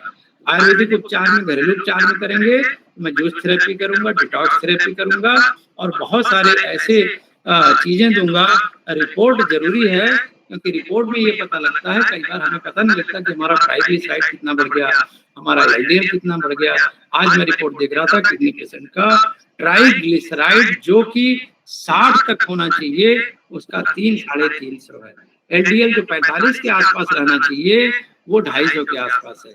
अब बताइए, कोई भी आयुर्वेदिक दवा नहीं काम करेगी जब तक आप इस पे काम नहीं करेंगे। उसके लिए तमाम तरह के जूस, डिटॉक्स चलाना बहुत जरूरी है। मेन दवा चलाने के पहले इसकी समझ होना बहुत जरूरी है, अदरवाइज मेडिसिन का डायरेक्शन बदल जाएगा और कहीं का कहीं प्रभाव होने लगेगा। फॉर एग्जाम्पल, अगर हाइपरटेंशन है, बहुत ज्यादा हाई बीपी है, तो इसको हम अपने घर बैठे कंट्रोल कर सकते हैं जूस थेरेपी से, डाइट से, अनुलोम विलोम, प्राणायाम से, क्योंकि हाई बीपी, हाई जैसा वर्ड लिखा है, इसको शांत करने वाला योग चाहिए। शांत कौन कर सकता है? अनुलोम विलोम प्राणायाम 10 मिनट सबको करने से तमाम तरह की व्याधियां, ब्लॉकेज, नसों की कोई भी चीज हाई है वो लो होने लगती है, नॉर्मल हो सकती है, लो नहीं होगी। अर्जुन के छाल का काढ़ा ले लीजिए, लौकी का जूस ले लीजिए, नहीं तो हमसे सलाह ले लीजिए, सब फ्री है। जी सर। मोटापा के लिए बहुत आज दुकानें चल रही हैं, तमाम तरह के पैकेज चल रही हैं। 3,500 ले लीजिए महीने का, 4,500 ले लीजिए, 10,000 ले लीजिए, और तमाम फॉरेन की कंपनियां एंट्री कर गई हैं। उनका फॉरएवर का जूस हमें ऑफर किया गया था कि आप ले लीजिए, आपका 8,000 12,000 का पैकेज है महीने का, और ये जूस पीते ही चमत्कार हो जाता है। तो मैंने फीडबैक सर्वे मार्केट में किया तो मुझे पता चला कि इसमें बहुत सारी सिंथेटिक चीजें मिली हुई हैं, जिसको लेने से तुरंत लिपिड तो लॉस होना शुरू हो जाता है, लेकिन जैसे ये बंद करेंगे वैसे उससे डबल आपका लिपिड बढ़ जाता है। तो आयुर्वेदा के नाम पे हमें बेवकूफ बना जाता है, फैशन के नाम पे, बड़े बड़े ब्रांड के नाम पे हम बेवकूफ बनते हैं। सिंपल योगा को हम दुत्कार देते हैं, जो फ्री है उसको ज्वाइन नहीं करते हैं। और नाड़ी शोधन प्रोग्राम हमने करीब 2 महीना 3 महीना फ्री चलाया, सिर्फ हमारे अमिताभ वेबिनार से लोगों ने ज्वाइन किया। मुझे हैरानी थी कि इतने पढ़े लिखे लोग तो ज्वाइन कर रहे हैं, और जो सिर्फ डिग्रीधारी हैं, जिनको बस सौभाग्य से सरकारी कृपा से मिल गया है बहुत सारा पद, वो लोग उसको गाली दे रहे थे, उसको ज्वाइन नहीं कर रहे थे, उसको बकवास बोल रहे थे, फेसबुक से लेके सोशल मीडिया पे आतंक फैला रहे थे, और प्रमोशन उस चीज को दे रहे थे जो हमारे देश का नहीं है। तो ये दुर्भाग्य है। मोटापा में 2 चीजें समझना जरूरी है, कैलोरी बर्न, मेटाबॉलिज्म, और क्या जूस लेने से कौन सी लिपिड किस परिस्थिति में, चूंकि हमारा वात पित्त कफ, जब तक हम इसको नहीं समझेंगे, अगर कॉमन चीज हम लेंगे तो हो सकता है एक के लिए फायदा करे, दूसरे के लिए नुकसान करे। हमारे पुराने पेशेंट हैं, तो उनको उनका ये कहना था कि सर हम दवा तभी लेंगे जब हमारे मित्र को फायदा होगा। मुझे बहुत हंसी आई। हमने कहा इनको ये नहीं पता है कि उनके मित्र की वात पित्त कफ की प्रवृत्ति अलग है, उनका डाइट अलग है, उनका परिवेश अलग है, उससे उनको कंपेयर कर रहे हैं ये मान के कि ये पेन किलर है, उनको बुखार उतरेगा पैरासीटामॉल से तो हमारा भी उतर जाएगा। ऐसा आयुर्वेद में नहीं होता है। अगर आयुर्वेद में इस तरह की भ्रांति है तो बेहतर है कि आप आयुर्वेदा में ना आए, क्योंकि गलत धारणा लेकर के आएंगे, गलत मानसिकता लेकर आएंगे, भ्रामक प्रचार करेंगे और अपना भी नुकसान करेंगे और दूसरे को भी नुकसान करेंगे, जिसको इससे फायदा हो सकता है। थायराइड के लिए आज तमाम महिलाएं 45% से ज्यादा सर्वे में दिखाते हैं कि महिलाएं थायराइड से ग्रसित हैं, लेकिन छोटा सा योग उनसे नहीं हो सकता। ये मैं चैलेंज करता हूँ। उष्ट्रासन, सर्वांगासन ये सारे थायराइड ग्रंथ को उत्तेजित करते हैं। धनिया के बीजों का पानी उनसे नहीं पिया जाएगा, उसका मजाक उड़ेगा, लेकिन 3000 का पैकेज देकर के जिम में आज महिलाएं जा रही हैं। तमाम तरह की बातें सुनने में आती हैं कि जिम जाने के बाद वो क्या हो रहा है, पूरा घर ही डिस्टर्ब हो रहा है, बच्चे डिस्टर्ब हो रहा है, शरीर का तो पता नहीं बना कि नहीं बना, लेकिन तमाम व्याधियां जरूर आ जा रही हैं जो कि इलॉजिकल है। अस्थमा में कपालभाति और भस्त्रिका प्राणायाम सबसे बढ़िया फेफड़ों की क्षमता बढ़ाते हैं, लेकिन इसकी आदत या अच्छा डॉक्टर साहब, ये मतलब शुगर के बीमारी वाले लोगों को अभी आपने लिखा था शहद और गर्म पानी में थोड़ा शहद और नींबू डाल के पीने के लिए खाली पेट, तो हम लोग पी सकते हैं शुगर के बीमार ये लोग? हाँ देखिए, मधुमेह में एक बात बहुत ध्यान से सुनिए, बहुत अच्छा प्रश्न किया आपने। सबका जैसा प्रकृति अलग होता है। किसी को बहुत ज्यादा कफ बन रहा है, पित्त बढ़ी हुई है, नींबू पानी लेंगे उल्टी होगी, आपको सारी दवाएं बाहर निकल जाएंगी, आपको अन्य तरह की प्रॉब्लम शुरू हो जाएगी। अगर सिर्फ कफ डोमिनेटिंग है तब भी नींबू का प्रयोग नहीं कर सकते हैं। नींबू हमें किस लिए लेना है? नींबू नहीं लेना है। नींबू कई लोगों को इतना ज्यादा रिएक्शन करती है कि उनको जो बीमारी नहीं थी उसका भी डायग्नोसिस हो गया नींबू पानी लेने के बाद। तो उसके बजाय अगर आप देख लें, अगर आपको रिएक्शन नहीं हो रहा है तो आप ले सकते हैं, लेकिन अगर उससे प्रॉब्लम बढ़ रही है तो उसके बजाय नीम करेला जामुन का जूस लीजिए। हमने एक बहुत बेहतरीन जूस बनाया है नीम करेला जामुन के साथ 12 से 15 जड़ी बूटियों को डाल करके, जो बहुत बढ़िया शर्करा को नियंत्रित करती है। तो यहाँ पे मैं एक ध्यान की चीज बता दूं कि एलोपैथिक और आयुर्वेद में क्या अंतर है, कैसे आपका ग्लूकोज, ब्लड ग्लूकोज को कम किया जाता है। तो बता दूं, मेटफॉर्मिन पे आज बैन क्यों लगा पूरे वर्ल्ड में? हमारे देश में एमबीबीएस डॉक्टर से लेके सारे बड़े गर्व से देते हैं इसको। ग्लिमप्राइड है, तो ये है, सारे कॉम्बिनेशन को अगर आप गूगल करेंगे तो ये सिर्फ हमारे C6 कार्बन को, यानी 6 कार्बन का मेरा ग्लूकोज है। 400 शुगर थी और जैसे हमने ये दवाएं ली हमारा शुगर 150 आ गया। कभी किसी ने नहीं पूछा कि भैया अचानक से 400 वाला शुगर 150 शरीर में भाप बन के उड़ गया कि पेशाब के रास्ते निकल गया। तो मैंने जब रिसर्च किया तो मुझे पता चला कि ये छोटे छोटे मॉलिक्यूल में, यानी कार्बन 6 मॉलिक्यूल को कार्बन 3 में तोड़ रहे हैं। अब कार्बन 6 को भगवान ने क्यों बनाया? कार्बन 3 बना देते खाने के लिए, तो कार्बन 3 तो है ही नहीं है नेचर में खाने के लिए। क्यों? क्योंकि ये वाइटल ऑर्गन में एक बैरियर होता है जिसको कहते हैं ब्लड ब्रेन बैरियर। उस ब्लड ब्रेन बैरियर को अगर कोई क्रॉस कर सकता है तो वह है C3 मॉलिक्यूल। अब C3 मॉलिक्यूल क्रॉस कैसे करता है? जैसे मेटफॉर्मिन लेंगे, आपके पैरों में सूजन शुरू हो जाएगी, पैरों में जलन शुरू हो जाएगी। ब्लड ब्रेन बैरियर क्रॉस कर गया किडनी का, ब्लड ब्रेन बैरियर लीवर का क्रॉस कर गया, पेट में दर्द शुरू हो गया, वीकनेस आ गई। लीवर जब भी कमजोर होगा इन्हीं अंग्रेजी दवाओं से कम होगा। कैसे कम होगा? क्योंकि वो ब्लड ब्रेन बैरियर को क्रॉस कर गया, उनके सेल्स को खत्म करने लगा, जिससे हमारा SGOT, SGPT, अल्कलाइन फास्फेट सारे पैरामीटर चेंज हो गए। अब यही ब्लड ब्रेन बैरियर ब्रेन में है सॉरी, यही बैरियर हमारे आंखों में है। जगह जगह नाम चेंज होता है। ब्रेन में है तो ब्लड ब्रेन बैरियर कहते हैं, आंखों में है तो उस तरह से नाम होता है। जगह जगह बैरियर है, नाम अलग अलग देते हैं। ग्लैंड्स है, ग्लैंड्स हमारी सूजने लगती हैं, ग्लैंड सूजेगी तो इम्यून सिस्टम का रिएक्शन है वो कि भैया ये दवाएं हमारे को सूट नहीं कर रही हैं। अब हम बताते हैं आयुर्वेदिक तरीके से कैसे ये कंट्रोल होता है। जो ये समझ गया कभी आयुर्वेद को छोड़ेगा नहीं, हमेशा अपनाएगा और नेचुरल तरीके से अपना शुगर कंट्रोल कर लेगा। तो कैसे करना है सर आयुर्वेदिक तरीके से कम? जैसे ब्लड गाढ़ा हो जाता है। जैसे ग्लूकोज बढ़ेगा, 1 गिलास पानी ले लीजिए और उसमें हम 50 ग्राम चीनी घोल दें। ठीक, चीनी घोल दिया, अब उसको अच्छे से मिक्स कर दिया तो वो क्या बन गया, शरबत। अब हमने वही 50 ग्राम शुगर 50 ml पानी में घोला या 60 ml पानी में घोला, तो पहले वाला ग्लूकोज गाढ़ा था या अब वाला गाढ़ा है, बताएंगे। जो 50 ml पानी में घोला 50 ग्राम शुगर को, उसकी कंसंट्रेशन शुगर की गाढ़ा होगी कि जो 100 या 200 ml में 50 ग्राम डिजॉल्व किया, उसकी कंसंट्रेशन 50 ग्राम वाले की 50 ग्राम वाले के सबसे ज्यादा होगा। बिल्कुल सही जवाब। आयुर्वेदा इसी को करती है। जूस थेरेपी क्यों कर रहे हैं? क्योंकि ब्लड गाढ़ा हो गया किसी कारण से। डॉक्टर साहब एक बार फिर से बोलिए, इसमें मैं बीच में डिस्टरबेंस आ गया था। जी जी जी, मैं ये कह रहा हूँ, बड़ा सिंपल सवाल है। 1 गिलास पानी है, 200 ml पानी भरा हुआ है, उसमें 50 ग्राम हमने चीनी डाल दिया। ठीक, अब 200 ml पानी में चीनी का कंसंट्रेशन गाढ़ा होगा या 60 ml या 50 ml पानी में 50 ग्राम जो शुगर डाला वो गाढ़ा होगा। कौन सा गाढ़ा होगा? किसमें ज्यादा कंसंट्रेशन? गाढ़ा का मतलब किसमें ज्यादा कंसंट्रेशन होगी ग्लूकोज की? 50 ml पानी वाले 50 ml।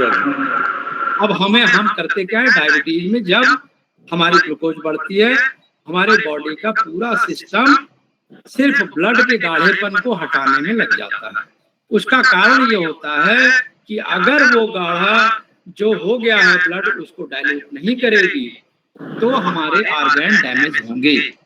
अगर इसी गाढ़े शुगर में अगर हम किसी भी सेल को डाल दें तो वो फूट जाएगी, यानी बस्ट कर जाएगी, यानी डैमेज हो जाएगा। अब हमारा ये लॉजिक है कि हमने नीम कर लिया, दूध से क्या हासिल कर लिया? हमारा आयुर्वेद का सिद्धांत कहता है कि हमारे 5 टेस्ट बड जो हैं वो एक्टिवेट होने चाहिए प्रमेह को शांत करने के लिए। मीठा खाने की क्रेविंग होती है डायबिटीज में, तो आपको क्या लेना है?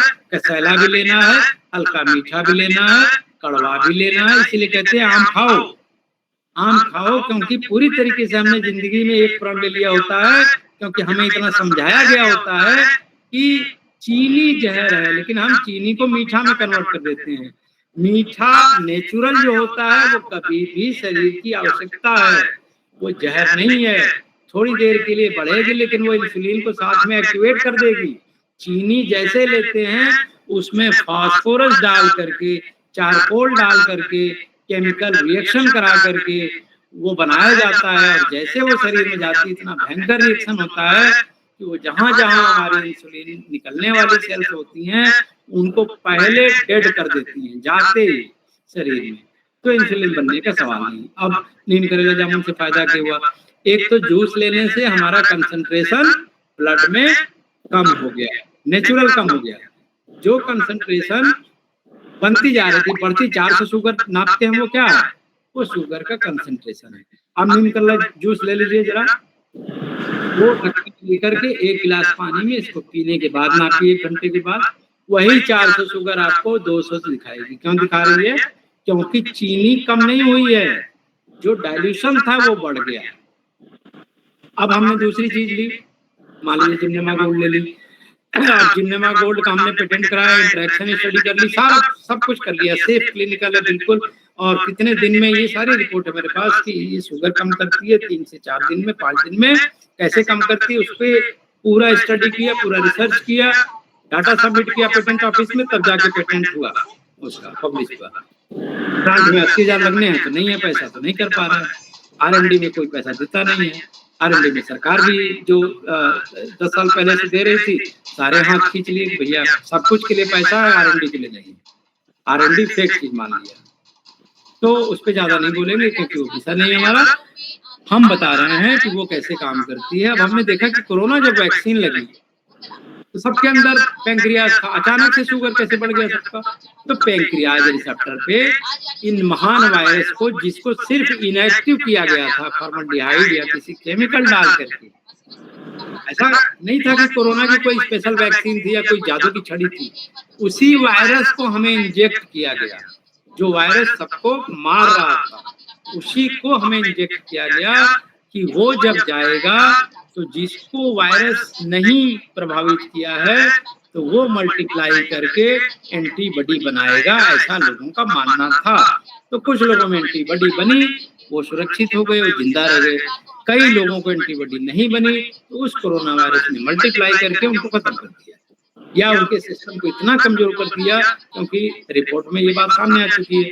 आज यूरोपियन जर्नल में ढूंढ लीजिए, चाहे अमेरिकन जर्नल में मेडिसिन में ढूंढ लीजिए, सारी जगह फ्लडेड रिपोर्ट है। कोई क्योंकि यहाँ पढ़ता नहीं है तो पढ़ने की जरूरत नहीं है, यहाँ तो सिंपल राजनीति चलती है। सारे व्हाट्सएप ग्रुप में आप देख लीजिए तो 20 आपको ये चीजें मिल जाएगी, लेकिन अमेरिकन जर्नल में क्या छपा है उसके रिलेटेड कोई इंफॉर्मेशन दे देगा तो उसको कोई देखेगा नहीं। चलिए हम आते हैं उसके रिसर्च पे। तो उसमें ये दिखा गया था कि इंसुलिन रिसेप्टर IR1 IR2 जो होता है उसको कोरोना ने डैमेज किया। क्यों डैमेज किया? क्योंकि उसको मल्टीप्लाई करना था, उसने सारे रिसेप्टर को डैमेज करना था। रिसेप्टर को डैमेज करने का दूसरा कारण था कि वायरस जिंदा नहीं होता है। वायरस को जिंदा होने के लिए क्या चाहिए? एक नई सेल चाहिए और ढेर सारा ग्लूकोज चाहिए। कैंसर में भी सेम स्थिति है। कोई भी वायरस, देखिए कैंसर होता है तो वायरस से होता है, पैपिलोमा वायरस है, HPV वायरस है, जिसके नाम पे आज वैक्सीन की बात की जा रही है। तो हम बता दें उसको ढेर सारा ग्लूकोज चाहिए। जैसे ही स्वस्थ व्यक्ति को वैक्सीन लगती है उसके शरीर के रिसेप्टर को ये वायरस इनएक्टिव खराब करता है। 12th क्लास के बच्चों को, 10th क्लास के बच्चों को, खास करके गर्ल्स को आप मीडिया में देखेंगे तो ये बातें आ रही, बड़े फोर्सिबली गवर्नमेंट बढ़ा चढ़ा के कर रही कि नहीं लगाओ, नहीं एडमिशन नहीं होगा, लगाओ नहीं तो ये नहीं होगा, लगाओ नहीं तो वो नहीं होगा। वो एक भी क्लिनिकल ट्रायल नहीं है, और जिन पे क्लिनिकल ट्रायल है उसमें देखा गया है कि वो बच्चियां इनफर्टाइल हो गई, उनका यूटेरस सड़ गया उसको लगाते ही, और उसी नाम पे लगाया जा रहा था कि इसको लगाने से तो आपको यूटेरस का कैंसर नहीं होगा, ब्रेस्ट कैंसर नहीं होगा, और उसी वायरस को इंजेक्ट किया गया जिससे होता है। तो कोविड-19 ने यही खेल किया, सारे रिसेप्टर प्रवेश कर दिया। और हमारी टीम ने गोल्ड की जो पेटेंट है वो इसी बात पे है कि वो 3 दिन में 5 दिन में कौन सी मैजिक कर रही है, वो रिसेप्टर को जाके ठीक कर रही है और कुछ नहीं काम करती। इंसुलिन रिसेप्टर को ठीक करने के लिए आप सोच सकते हैं कि कम से कम 200 कॉम्बिनेशन हमने ट्राई किए होंगे और तब जाके मुझे रिजल्ट मिला है। तो जो लोगों को भ्रांति है, अगर किसी को भ्रांति है तो निकाल दीजिए कि डॉक्टर भट्ट बिना रिसर्च के दवा देते हैं। नहीं, पूरी साइंस है और मैंने बड़े हाईएस्ट लेवल पे स्टडी भी की है, बहुत अच्छी नॉलेज भी है, पेपर भी पब्लिश है। कहीं से भी मुझे कोई चैलेंज करके दिखा दे, मैं उसके क्वेश्चन का आंसर दूंगा और बहुत तरीके से दूंगा, उसको समझ में आएगी बात। और किसी को भी लाइए जिसको बहुत फार्माकोलॉजी का ज्ञान हो, बहुत ज्ञानी हो एलोपैथ का, उसको भी ले आइए, उसको मैं जवाब देने में सक्षम हूँ। तो आप उसको नियंत्रित कर लिए जूस से, जिम्नेमा गोल्ड से। हाँ, ये भी स्टडी में सामने आया कि 3 ऑर्गन फेल होते हैं, लीवर, गॉलब्लैडर, पैंक्रियास। अगर सिर्फ आप पैंक्रियास को एड्रेस करेंगे तो आप कभी भी एड्रेस नहीं कर सकते हैं डायबिटीज को। लीवर को केयर करना पड़ेगा, ट्राइग्लिसराइड को देखना पड़ेगा, LDL को देखना पड़ेगा बॉडी में, क्योंकि ये पैसेज हैं, पाथ है, ये प्रोसेसिंग मशीन है, ये इंजन है हमारे शरीर का। लीवर काम नहीं कर रहा है, लीवर की अंग्रेजी दवा कैसे ठीक कर सकती है लीवर को? मुझे तो इसका मैकेनिज्म ही समझ में आया। SGOT, SGPT, अल्कलाइन फास्फेटेज क्या है? एंजाइम है। एंजाइम कैसे एक्टिवेट होता है? डेड क्यों हो गया? डेड हो गया केमिकल से। उसी केमिकल को हम दोबारा दे रहे हैं, वो ठीक हो जाएंगे? नहीं ठीक होंगे, उससे प्रॉब्लम बढ़ेगी। वो स्टेरॉइड है जो दवाएं दी जा रही है स्टेरॉइड के फॉर्म में, उसका कितना भयंकर रिएक्शन है। स्टेरॉइड में 2 कैटेगरी, एक सिंथेटिक स्टेरॉइड है, एक फाइटो स्टेरॉइड है। अब हम जब अश्वगंधा की बात करते हैं, शिलाजीत की बात करते हैं किसी दवा में, ये फाइटो स्टेरॉइड है, ये कोई नुकसान नहीं करेगा। लेकिन सिंथेटिक स्टेरॉइड लेंगे, आपके शरीर की तहस नहस कर देगा। जो 20 साल जीना है उसको 10 साल में कन्वर्ट कर देगा। इसलिए आज लोग भाग रहे हैं, स्टेरॉइड नहीं लेना। फाइटोस्टेरॉइड लीजिए ना, ये नीम करेला जूस क्या है? फाइटोस्टेरॉइड है। इसमें आपके ढेर सारे चीजें एक्टिवेट होती हैं, ढेर सारे हार्मोन एक्टिवेट होते हैं। धनिया के पानी क्यों पीने को कह रहा हूँ थायराइड में? क्योंकि उसमें भी फाइटोस्टेरॉइड है। जो हमारे थायराइड के ग्लैंड्स को डायरेक्टली एक्टिवेट करते हैं। नहीं, हमें रैप्ड चाहिए, रैपर में चाहिए।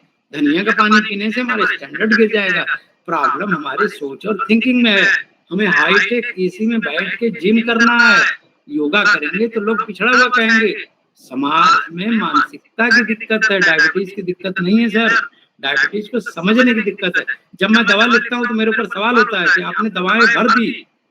मैं रिपोर्ट देख के बनाता हूँ कि भैया लीवर, गॉलब्लैडर, पैंक्रियास तीनों को एडजस्ट करना। कब्ज लगातार हो रही है, मैं लीवर को, अब कहते हैं मेरे से कि लीवर ठीक है सर, कब्ज लेकिन बनी हो रही है, 4 दिन से लैट्रिन नहीं हो रहा। ये कैसा समझदारी है? बिना लीवर खराब हुए कब्ज हो नहीं सकती। मैं चैलेंज करता हूँ, कोई बता दे मुझे बिना लीवर खराब हुए रिपोर्ट आ सकती है आपकी सही। रिपोर्ट का मुझे नहीं पता है क्या, किस कंडीशन में कौन रिपोर्ट बना रहा है, लेकिन कब्ज का सीधा रिलेशन है लीवर से। सारे एंजाइम इतना प्रोसेस कर नहीं रहे हैं। हम हेवी फूड खाए जा रहे हैं, प्रोसेसिंग हो नहीं रही है। सात्विक फूड नहीं ले रहे हैं, हम वो फूड ले रहे हैं जो हमारे बॉडी के एक्सेप्ट नहीं है, जो हमारे प्रकृति के अनुसार नहीं है। तो दिक्कत समझने की है। और इतने आयुर्वेद डॉक्टर है तो बाकी चीजें हीलर है। तो इन सबको बांध के रखिए। आशा है कि अमिताभ जी को मेरा जवाब का, अपने क्वेश्चन का आंसर मिल गया होगा। अगर आज्ञा हो तो मैं आगे बढ़ूं थोड़ा सा। जरूर सर।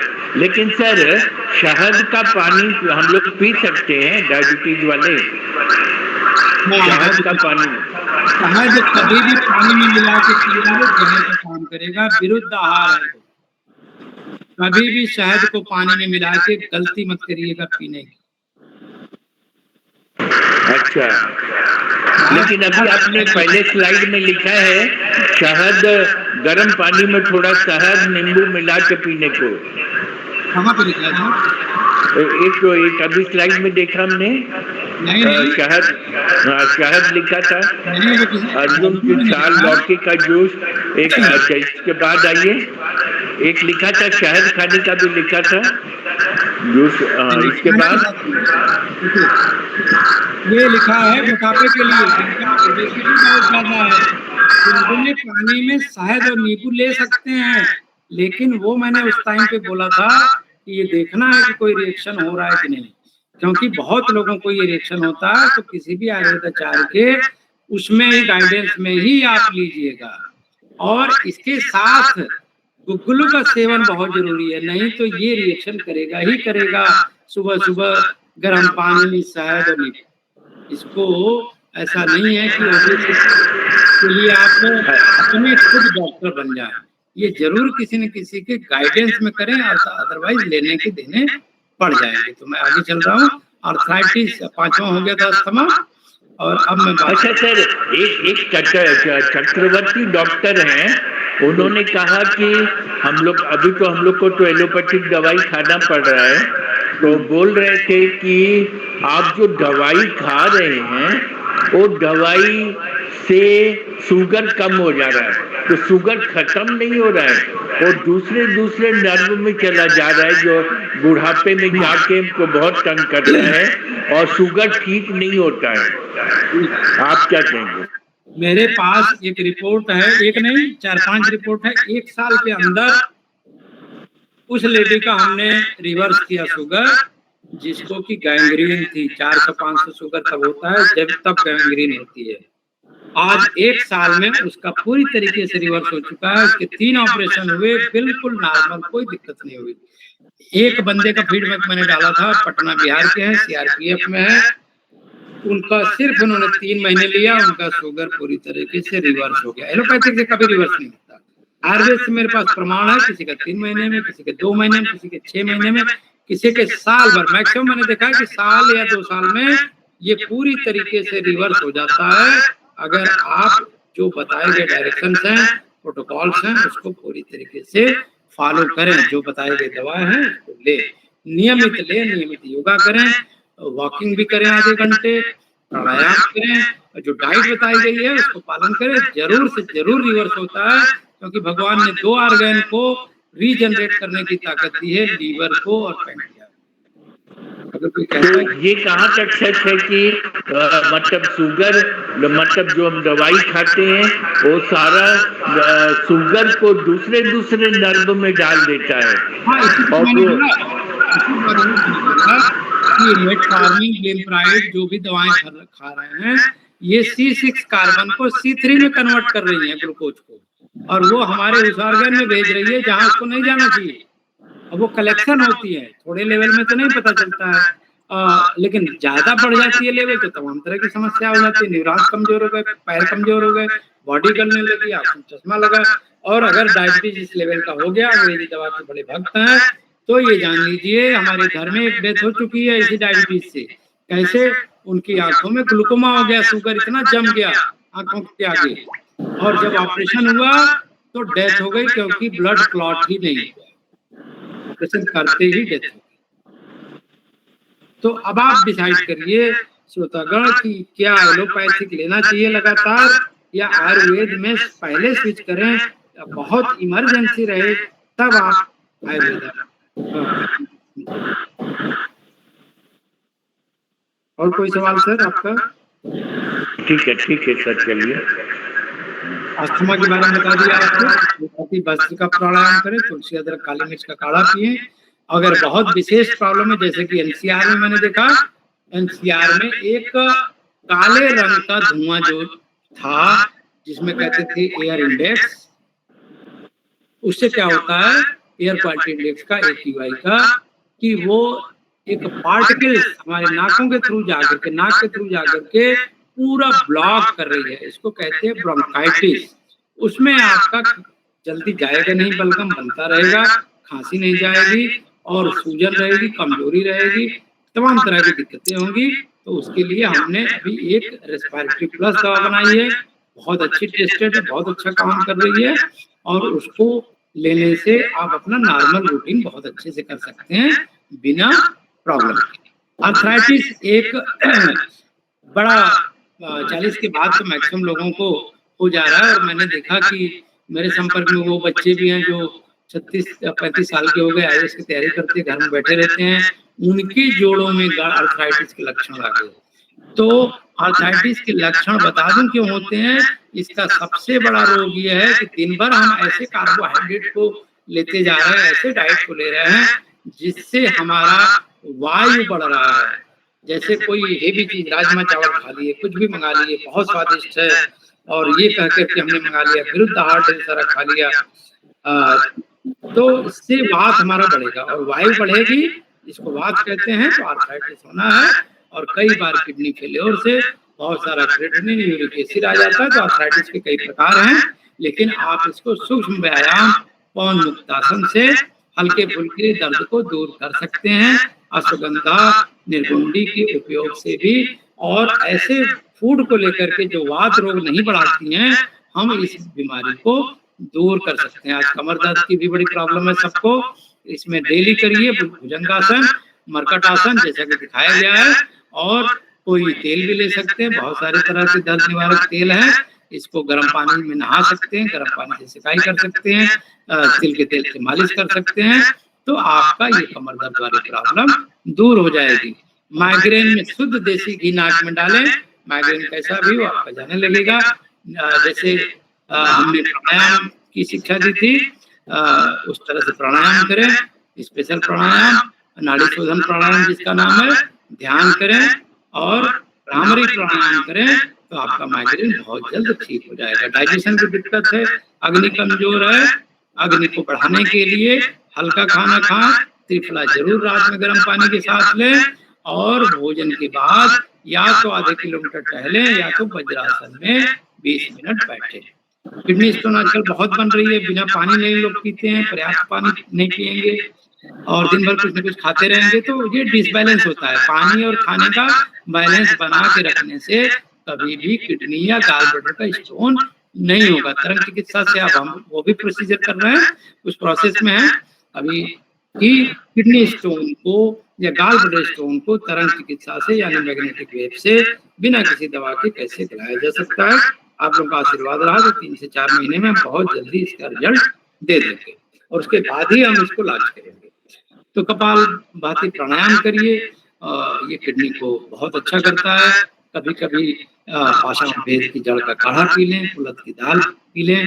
अगर पथरी 1 या 5 mm की है, इसी से काम चल जाता है। 20 mm की है तब आपको स्पेसिफिक गाइडेंस चाहिए किसी आयुर्वेदिक विशेषज्ञ की, अदरवाइज दिक्कत शुरू हो सकती है। 1 मिनट दीजिए सर, मैं पानी लेके आता हूँ।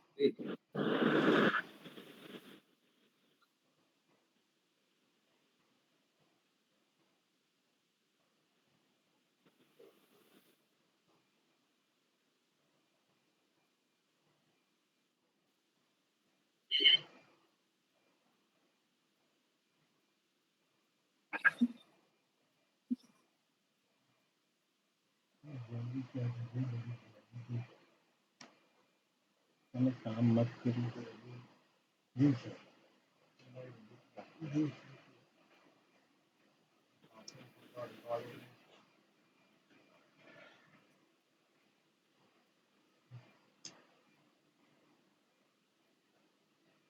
कुछ कर रही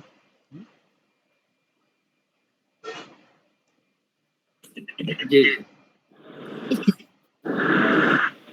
तो हाँ, जब अगर स्टोन हो जाए, स्टोन की संभावना लगे और ना भी हो तब भी कम से कम दिन भर में 5 से 7 लीटर पानी पिए।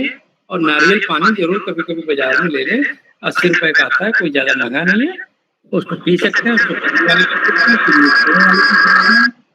जिनको डायबिटीज है वो भी पी सकते हैं। जिनका दोनों किडनी पंचर हो गया हो उनके लिए तो रामबाण है नारियल पानी। अच्छा सर, ये मेदांता के डॉक्टर एक बार थोड़ा सा क्रिएटिनिन बढ़ गया था, तो जयपुर के आपके जो हमारे बैजी हैं कुशवाहा जी, उन्होंने कुछ दवा दिया और कुछ एलोपैथिक दवा और कुछ आपसे भी सलाह लिया था। तो उन लोगों ने नारियल डाब का पानी हम रोज पीते थे। इवन हम जब अफ्रीका गए थे तो रोज डाब का पानी वहाँ खूब बिकता है और उसका नारियल खाते थे। डाब का पानी निकाल के भीतर से जो नारियल निकलता उसको पीते थे, खाते थे। लेकिन मेदांता के डॉक्टर ने हमको मना किया कि मतलब अभी अभी मेरा किडनी का वो क्रिएटिनिन एकदम कम हो गया है। तो प्रश्न ये है कि मतलब ये नारियल पानी पीना चाहिए? नारियल पानी आपको बता दूं बहुत बड़ी भ्रांति है, क्योंकि नारियल पानी नहीं पिएंगे रोग बढ़ेगा, क्रिएटिनिन बढ़ेगी, फिर आप एलोपैथी दौड़ेंगे, वो बार बार मना करेंगे आपको। नारियल पानी में पोटेशियम है, सोडियम है, डराएंगे। नारियल पानी बहुत जरूरी है। मेरे पास एक पेशेंट का ऐसा रिकॉर्ड है कि पोटेशियम एक लिमिट से कम कर दिया डॉक्टरों ने और उसकी एक किडनी फेल थी, दोनों फेल हो गई। तो आप ये समझिए कि हमारी जो ताकत है मसल की, हमारे जो ऑर्गन फूले हुए हैं, उनको अच्छे तरीके से काम करने के लिए सोडियम पोटेशियम का बैलेंस रखना बहुत जरूरी है। और पोटेशियम सोडियम दोनों, मैग्नीशियम भी साथ में मिल जाता है नारियल पानी में। नारियल पानी में वरदान है। मैं बताऊं, अपना एक्सपीरियंस बताता हूँ। मैं पिछले हफ्ते घर आया था, यहाँ पे अयोध्या के पास मेरा घर है अकबरपुर में। तो मैं घर आया तो अचानक मुझे लगा कि मेरी एनर्जी सारी चली गई। अब मैं क्या करूं? मैंने सोचा हो सकता है डायबिटीज बढ़ गया और शुगर नापा तो नॉर्मल रेंज में था, हमने उसकी भी दवा ले ली, लेकिन हमारी एनर्जी ने लॉस नहीं गई। मैडम गई थी ऑफिस, हमने कहा नारियल पानी लेते आ। नारियल पानी ले आई हैं, आप विश्वास नहीं करेंगे, मुझे सिर्फ 10 मिनट लगा है और पूरे दिन मैंने काम किया है। इतनी बढ़िया एनर्जी मेरी आ गई शरीर में। आप समझिए, सिंथेटिक ओआरएस पीने से, बकवास की चीजें, सलाह उतने लीजिए जितना आपको लगे दिल को दिल के नीचे उतर जाए, गले के नहीं, दिल के नीचे। आपको जो गलत देता है, मार्केट में जो बोतल में नारियल पानी मिलता है वो ठीक है कि उसको छोड़ दिया जाए? कहाँ पे सर? मार्केट में बोतल में जैसे नहीं आपका? नहीं, बोतल वाले में मैंने देखा है, उसका स्टडी किया है। मेरे पास तमाम तरह के पेशेंट है ना, तो एक ने पूछा था कि सर ये मार्केट में बोतल में पानी मिल रहा है, इसमें 1% नारियल है। तो हमने कहा जब 1% है तो है कहाँ वो? तो बाकी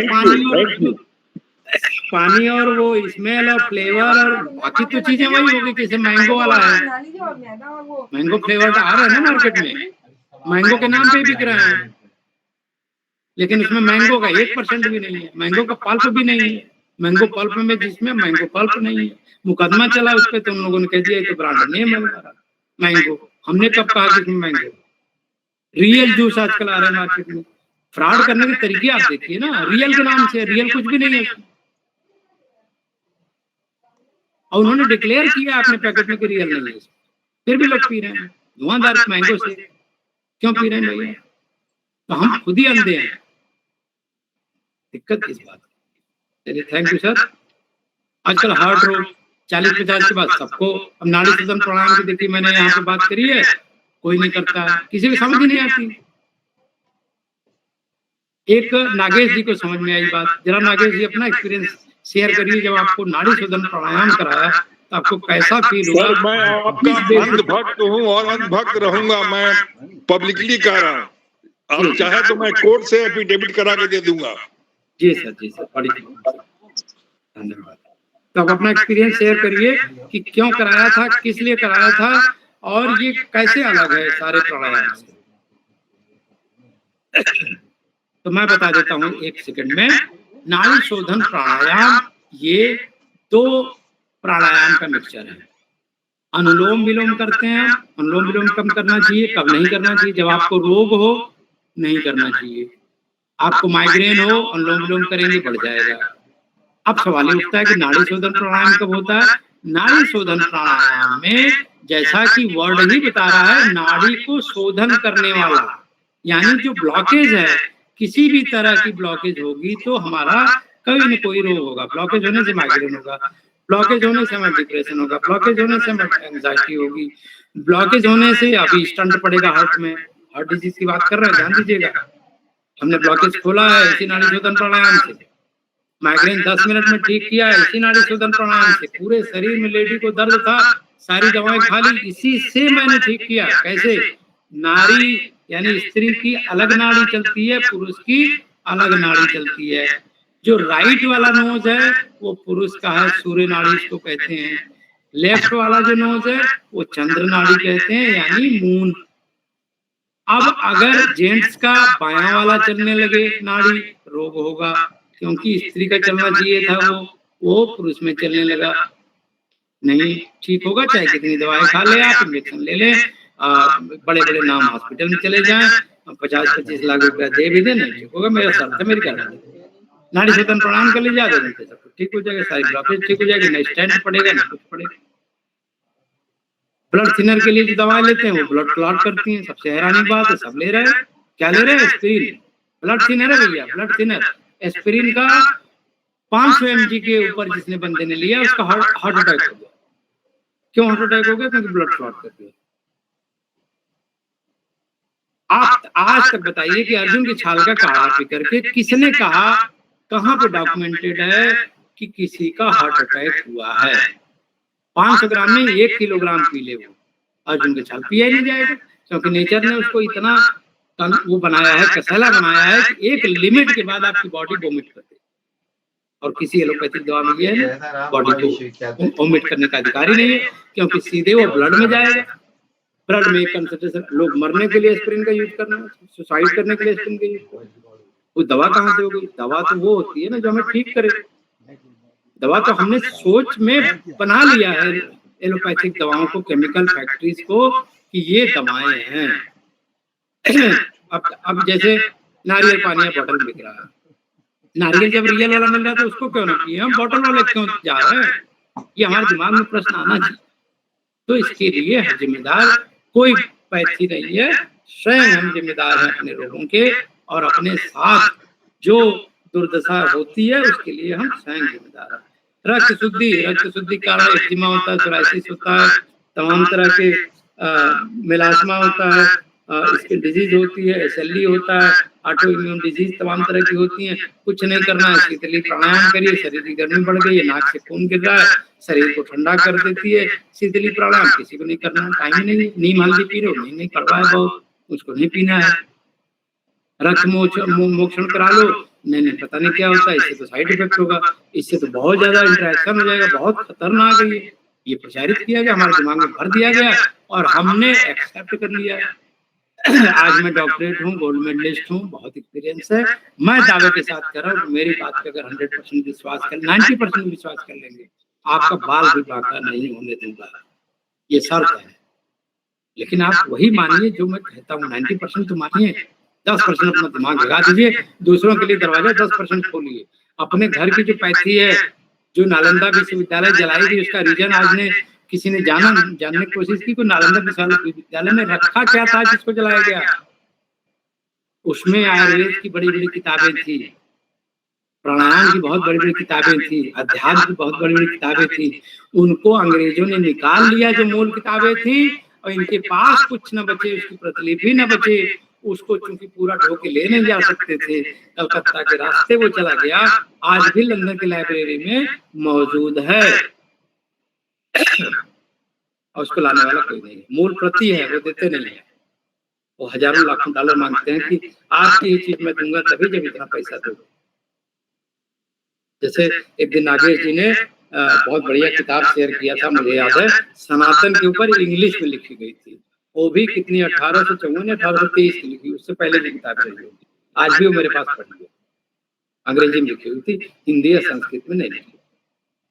तो सर इसको समझना पड़ेगा कि तमाम रोग जो हैं वो सिर्फ 3 दोष से हैं, वात पित्त कफ। और हमारी बॉडी में वात पित्त कफ फिक्स हो जाता है जब हम जन्म लेते हैं, और उसको हमारे पास एक ऐसा सॉफ्टवेयर है, डेट ऑफ बर्थ देंगे, तुरंत मैं बता दूंगा कि आपकी नेचुरल प्रकृति क्या है।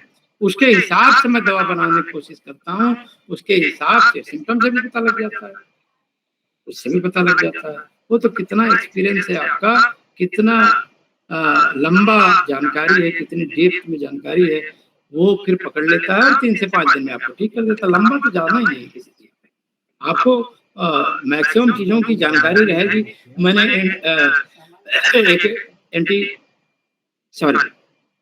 जैपनीज एन्सेफेलाइटिस का टीका बनाई, वैक्सीन बनाई, मार्केट में आज भी वो है। मुझे टीका बनाने की पूरी जानकारी है, A to Z मैं बना सकता हूँ। मैंने प्रपोजल भी दिया था कोरोना में, ICMR के डायरेक्टर का मेल है मेरे पास। उन्होंने 3 लेवल में मेरा क्वालिफाई किया, नंबर 1 पे मैं चल रहा था, और जैसे मैंने डिस्क्लोज किया सारा फार्मूला, वो डिस्क्वालीफाई मेल आ गया मेरे पास, और वो अमेरिका की सबसे बड़ी कंपनी ने वो फार्मूला खरीदा। आज भी मेरे पास उसका प्रमाण है, लेकिन मैं कहीं क्लेम नहीं कर सकता। और वही मुझे दूसरी वैक्सीन, अमेरिकन जो वैक्सीन लगी थी, वही फार्मूले पे बना करके हमको बेची गई। तो हमारे देश का दुर्भाग्य है कि हमारे टैलेंट की इज्जत हमारे देश में नहीं होती है। बड़े बड़े विद्वान, बड़े बड़े लोग कहने को हैं, हाँ टाइगर लाइक जो है पर्सनालिटी होती है, बट सोच उनकी उतनी ही घटिया होती है, अंग्रेजों के जमाने की है। आज भी हमारा सिस्टम, चाहे पुलिस रिफॉर्म हो, चाहे कोई भी सिस्टम हो, सब वही अंग्रेजों के जमाने का 1823 का है। सबको मजा आ रहा है उसमें जीने में, किसी को चिंता नहीं है कि हम इसको लेंगे तो स्वस्थ रहेंगे, आगे बढ़ेंगे। जो करता है डॉक्टर साहब, एक और एस्पेक्ट है जो आप मतलब हमको नहीं बोलना चाहिए, लेकिन इस फोरम में मैं सच सच बोल दे रहा हूँ। अमेरिकन जो है, जो CIA है, ये टैलेंट को जान से मार भी देते हैं। तो मैं आगे कुछ नहीं कहूंगा। जी जी, अरे नहीं, हमारे पास प्रमाण हम जानते हैं सर। तो आजकल PCOD PCOS भी हो रही है, इसके लिए भी हमारे पास बहुत अच्छी चीज है। हमारे पास एक गुजरात की लड़की थी, एक्सपीरियंस बता रहा पर्सनल, और वो 4 साल इसी वेदांता जो पता नहीं तमाम तरह के नेम है, खूब पैसा उसके गार्जियन ने उड़ाया, उसको कोई फायदा नहीं हुआ। उसका वजन इतना बढ़ गया, उसका हार्मोनल बैलेंस इतना खराब हो गया, उसकी आंखों में मोटा चश्मा लग गया, इतना बुरा हालत कर दिया उस लेडी का। फिर आयुर्वेदा में आई है, मेरे पास प्रमाण है उसका कि 5 दिन में मैंने ठीक किया उसको। कैसे आप कह सकते हैं कि आयुर्वेदा से बिगड़ा हुआ एलोपैथ ठीक करता है? मैं गलत मानता हूँ इस बात, 100% गलत मानता हूँ। बिगाड़ता एलोपैथ वाला, क्योंकि बंदे की पहली टेंडेंसी होती है, बड़े बड़े नाम भी है, पहले हो जाओ, पहले सिस्टमेटिक तरीके से डायग्नोस्टिक होती है, फिर बड़ी बड़ी दवाएं लिखी जाती है, तबीयत खराब होती है, वो आयुर्वेद के पास जाता है, आयुर्वेद में लेने में गड़बड़ी हो गई, डाइट की गड़बड़ी हो गई, योगा का व्यायाम नहीं हुआ, थोड़ी तबीयत खराब हुई, फिर वो गया एलोपैथ में। उसने 50 गालियां दी आयुर्वेद को, ये कहते हुए कि तुम गलत जगह गए थे, मैं ही सही। दिक्कत यहाँ पे है सर, हमारे पास 10 से 15 केस डेली आते हैं, ऐसे विभत्स केस आ रहे हैं। आपको आज अमिताभ सर मैं एक रिपोर्ट भेजूंगा, किडनी, दोनों किडनी फेलियर कराया है एलोपैथिक दवाओं ने और हॉस्पिटल में, उसकी रिपोर्ट है मेरे पास सर। ये छोटी छोटी चीजें आपने इतना बढ़िया टॉपिक दिया, सब उम्मीद हम कवर कर सकते और रहा कि मैं पर्सनल एक्सपीरियंस शेयर कर रहा हूँ इस हाउस में, ये शेयर करना वाजिब है। अभी रिम्स के एचओडी हैं कार्डियोलॉजिस्ट हेमंत नारायण, वो सर पेशेंट को इतना डराते हैं, इतना डिमोटिवेट करते हैं कि सब उनके से पर्सनल ट्रीटमेंट ले और ब्ला ब्ला ब्ला, मतलब उनकी कमाई अच्छी हो। जी जी सर, हिम्स बदनामी इसीलिए हुआ है, हिम्स में आज ये धंधे का तरीका बन गया है। आप कभी भी उनकी कंसल्टेंसी ले लीजिए, इतना डराएंगे आपको, इतना डराएंगे। हमारे गांव में मैं पर्सनल एक्सपीरियंस कर रहा हूँ सर, गांव में महिला मर गई हिम्स की दवा से, पाइल्स की दवा 20,000 रुपये में दिया, वही पाइल्स की दवा में सिर्फ 1650 रुपये देता हूँ। मैंने उससे कहा कि तुम जा तो रहे हो, लेकिन भगवान ही मालिक है, और वो बात 1 महीने बाद सच हो गई, तो महिला की डेथ हो गई उसकी दवा से, पाइल्स की दवा से। जबकि पाइल्स जैसी बीमारी है, किसी भी लेवल का हो, मैंने ठीक किया उसको 15 से। मेरा चैलेंज है, प्रमाण के साथ, रिकॉर्डिंग के साथ, वीडियो फीडबैक के साथ। तो आज ये हालत है मार्केट में, बड़े बड़े नाम धंधे चला रहे हैं सर, आपके लिए कोई केयर नहीं कर रहा है। हाँ पैसा है तो आप पैसा दे के उनको आइए, मैं ये कहता हूँ मेरे पास मत आइए, आप सब जगह से लूट पीट के आइए, मैं आपको ठीक करूंगा, ये मेरा चैलेंज। आप सब जगह से मेरे पास बहुत अच्छा है सर, कवर किया मैंने आज डिप्रेशन। हाँ कलर थेरेपी पे मैं बात कर रहा था, कुछ नहीं आपको दवा लेनी मत लीजिए, मैं कलर थेरेपी से आपको ठीक कर दूंगा, मेरे पास इतनी नॉलेज है। हरी बोतल का पानी पीजिए, आपका डिटॉक्स हो जाएगा, फुल बॉडी डिटॉक्स हो जाएगा, कैसा भी किडनी फेल हो, आपका लिवर फेल हो, हरी बोतल में 20 दिन 30 दिन पानी पी लीजिए। हरी बोतल खरीदने में कितना पैसा लगेगा? लाल नारंगी रंग का बोतल पी लीजिए, जिसके हीमोग्लोबिन कम है, जिसको पीलिया हो गया, जिसको दिक्कत है, भूख नहीं लग रही, तमाम दिक्कत है, वो लाल नारंगी रंग की बोतल पानी पी के 1 महीने देख लीजिए। नीली बोतल, अब बहुत ज्यादा जिसको एसिडिटी है, मानसिक शांति नहीं है, सूजन बॉडी में हो रखी है, कोई रास्ता नहीं सूझ रहा है, कोई दवा मत खाइए, विश्वास उठ गया, खाली हरा नीला लाल रंग की बोतल रखे रहिए और बदल बदल के पानी पीते रहिए। तरंग चिकित्सा की बात मैंने करी है, इसका वैज्ञानिक आधार है, वैज्ञानिक उपयोग है, मैं इसको प्रयोग में ला रहा हूँ। मेरी कोशिश है कि कम से कम दवा चले और ज्यादा से ज्यादा एक्सटर्नल थेरेपी से, मैग्नेट थेरेपी से, ब्लड सर्कुलेशन बढ़ा करके, ऑर्गेन्स को वाइब्रेट करके, ऑर्गेन्स को एक्टिवेट करके, क्योंकि मैक्सिमम ऑर्गेन निष्क्रिय इसलिए होती है कि अंदर हम हिला नहीं सकते। योगा तो कर नहीं रहे हैं, हम कुछ कर नहीं रहे हैं, घर में बैठना है, और घर इतनी गर्मी में जाएगा भी कौन, मौसम कभी खराब है, इतनी जाड़े में जाएगा कौन, दिन भर खाना खाना है। तो वो मशीनें हमने बनाई हैं, बनवाई हैं, कोरिया से स्पेशल मशीन डिजिटल अभी करके हमने मंगवाई है, काफी पैसा लगा, लेकिन अभी उसको मैंने बहुत ही सस्ते दाम में लोगों के लिए उपलब्ध करा दिया, और काफी डॉक्टर इसको यूज कर रहा है, बहुत अच्छा फीडबैक आ रहा है। साउंड वेव पे भी मैं काम कर रहा हूँ, साउंड वेव में अल्ट्रासाउंड मशीन हमने एक मंगाई है, जैसे जोड़ों का दर्द है नहीं ठीक हो रहा है। एक पेशेंट थे, ट्रक से उनका एक्सीडेंट हो गया था, साल भर हो गया उनको, बहुत सारी दवाएं, पहले अपोलो और ये सारा गंगाराम यही छानने के बाद ही मेरे पास आते हैं, मुझे बड़ी खुशी होती है, क्योंकि कहने का फिर मौका नहीं रहता है कि वहां जाता तो ठीक हो जाता, नहीं, अब सोच लेते मत आइए। मैं आपको अल्ट्रासाउंड थेरेपी से, कई तरह की थेरेपी हमारे पास है, जो उचित लगेगा मैं उससे ठीक करूंगा। साकवेब थेरेपी भी चलिए, किडनी स्टोन, और जिसकी बात हम कर रहे थे गालब्लैडर स्टोन तोड़ेंगे, थोड़ा सा इसमें आयुर्वेदिक, थोड़ा सा योगा, और थोड़ा सा ये साकवेब थेरेपी से, इसको कहते हैं लिथोट्रिप्सी, बिना सर्जरी के ये तोड़ने की प्रक्रिया को कहते हैं। तो इसी के साथ अंतिम संदेश, समय का पालन करिए, समय से उठिए, बायोलॉजिकल क्लॉक को सही रखिए, सात्विक भोजन करिए जब बीमार हो। और सर कपड़ा का कलर, सर कपड़े का कलर भी, जैसे हीमोग्लोबिन कम है, लाल रंग का पहनिए, बहुत मन साफ। देखिए हमारे 7 दिन में 7 कलर बनाए गए हैं। सोमवार को आप कौन सा कलर पहनते हैं, मंगलवार को कौन सा पहनते हैं, बुधवार को कौन सा पहनना चाहिए, बृहस्पति का, सबको रंग माइंड में चल रहा होगा जब मैं 3 की बात कर रहा हूँ, लेकिन उसको फॉलो कितने लोग करते हैं? नहीं करते।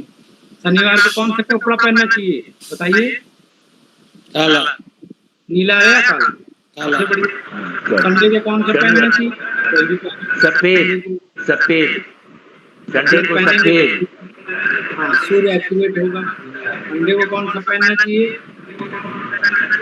संडे को भी सब लाल। मंडे ट्यूजडे लाल पहन सकते हैं, क्योंकि ब्लड हीमोग्लोबिन 2 दिन हमारा अच्छे से एक्टिवेट है। हमारी जो वेडनेसडे को ग्रीन। हाँ, बुधवार को ग्रीन पहने, और बृहस्पतिवार थर्सडे को पीला। थर्सडे को खाली पीला मत पहनिए, पीला खाना भी खाइए। पीला खाना मतलब हल्दी वाला, कभी डिजीज नहीं होगा, किडनी स्टोन नहीं होगा। आप करके देख लीजिए, अगर स्वस्थ हो जाए तो मुझे चैलेंज कर दीजिए, डॉक्टर साहब गलत किया जाए। तो निरोग मुक्त जीवन जीने के लिए आशीर्वाद की नहीं, जीने की कला की जरूरत है। आप आशीर्वाद भी लीजिए और अपने को ठीक भी करिए। तो चक्र ध्यान रोग निवारण को कभी और मैं बात करूंगा। इसको भी मेरी बहुत अच्छी पकड़ है, और इन चक्रों को भी हम ठीक करके ठीक करके बहुत सारे दूर कर सकते। एग्जाम्पल दे सकता हूँ, 16 मणिपुर चक्र। मणिपुर चक्र का नाम सबने सुना होगा, लेकिन मणिपुर चक्र खराब होने से क्या होता है ये बहुत कम होगा। पेट, लीवर, अग्नाशय यानी डायबिटीज हो जाए, पाचन तंत्र खराब हो, इसके पीछे सबसे बड़ा कारण है हमारा मणिपुर चक्र। अब पीला रंग की बात हो रही थी, इसीलिए मैं इसको लिख दिया। पीला रंग पहनते ही क्या ठीक होगा? पीला खाना खाने से क्या ठीक होगा? आप हल्दी ज्यादा से ज्यादा उस दिन खाएंगे तभी पीला होगा, केला खाएंगे तभी पीला होगा। केला कई चीजें मना करते हैं, लेकिन केला जो स्वस्थ खा सकते हैं। धूप में थोड़ा जाए पीले रंग का, वाली धूप नहीं, पीले वाली धूप भी मिल जाएगा। कपाल भाती, सूर्य नमस्कार करें, ठीक हो गया, ठीक हो गया। ये इसके साथ बहुत सारे बहुत सारी बातें कहने को हूँ, लेकिन मैं इसके साथ विराम देता हूँ। आप सबको आशीर्वाद देता हूँ और बहुत बहुत धन्यवाद करता हूँ। और आपका प्रश्न के लिए मैं सबको आमंत्रित करता हूँ, ताकि बहुत न हो जाए। ऑलरेडी मैं तैयार हो चुका है, तो मैं कुछ प्रश्नों को अमिताभ जी की इजाजत से, की इजाजत से लेने। अच्छा सर, ये जो बोतल का पानी बोला आपने, ग्रीन बोतल, पीला बोतल, हर ये जो बोतल लोग बोलते हैं प्लास्टिक का बोतल मत रखिए। प्लास्टिक नहीं होना चाहिए, प्लास्टिक नहीं होना चाहिए, शीशे का होना चाहिए। तो क्या शीशे का होना चाहिए? अच्छा जी, प्लास्टिक बोतल में लोग पानी रख रहे हैं, माइक्रो प्लास्टिक आएगा, माइक्रो प्लास्टिक आएगा तो जमा होगा, तो सबसे पहले अटैक कहाँ करेगा? ब्रेन में। दूसरा अटैक करेगा अभी हो चुके हैं। फ्रीजिंग में प्लास्टिक की बोतल में अगर वाटर फ्रीज करते हैं डबल जहर बन जाता है। अचार क्यों रखा जाता है? किसी को प्रश्न? अचार बिक रहा है, अचार बिकना चाहिए, शीशे के जार में। एक प्रश्न मैं पूछना चाहता हूँ डॉक्टर साहब। जी सर। हमारी तो आपकी सब बात प्राय होती रहती है, और आप जानते हैं इस बात को कि मेरा विश्वास जो है आयुर्वेद में और योग में, और जो वात पित्त और कफ की बात है। मेरा ख्याल है कि मेरा जन्म हुआ था जब मेरे जन्म के साथ ही कफ बहुत ज्यादा उसमें था, तो जिससे मैं सारा जीवन सफर करता रहा। वैसे इसकी इतनी आसान दवा आप बता दिया आपने, और उससे ठीक हो जाता है। आज भी बताया है आपने, आज भी लिया मैंने। सिंपल दवा,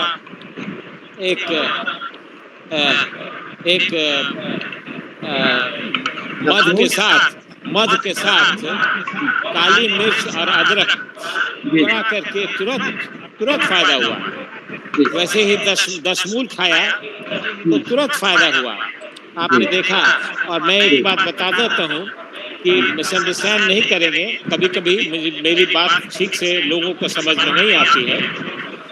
आज भी मैं कैंसर का पेशेंट हूँ, बहुत सारी दवाइयाँ चल रही हैं। आपने जो वेदांता की बात कही वो बात मैं अच्छी तरह मानता हूँ, और मैंने वेदांता को छोड़ दिया इसी वजह से कि मेरा एक्सपीरियंस बहुत ही नेगेटिव था।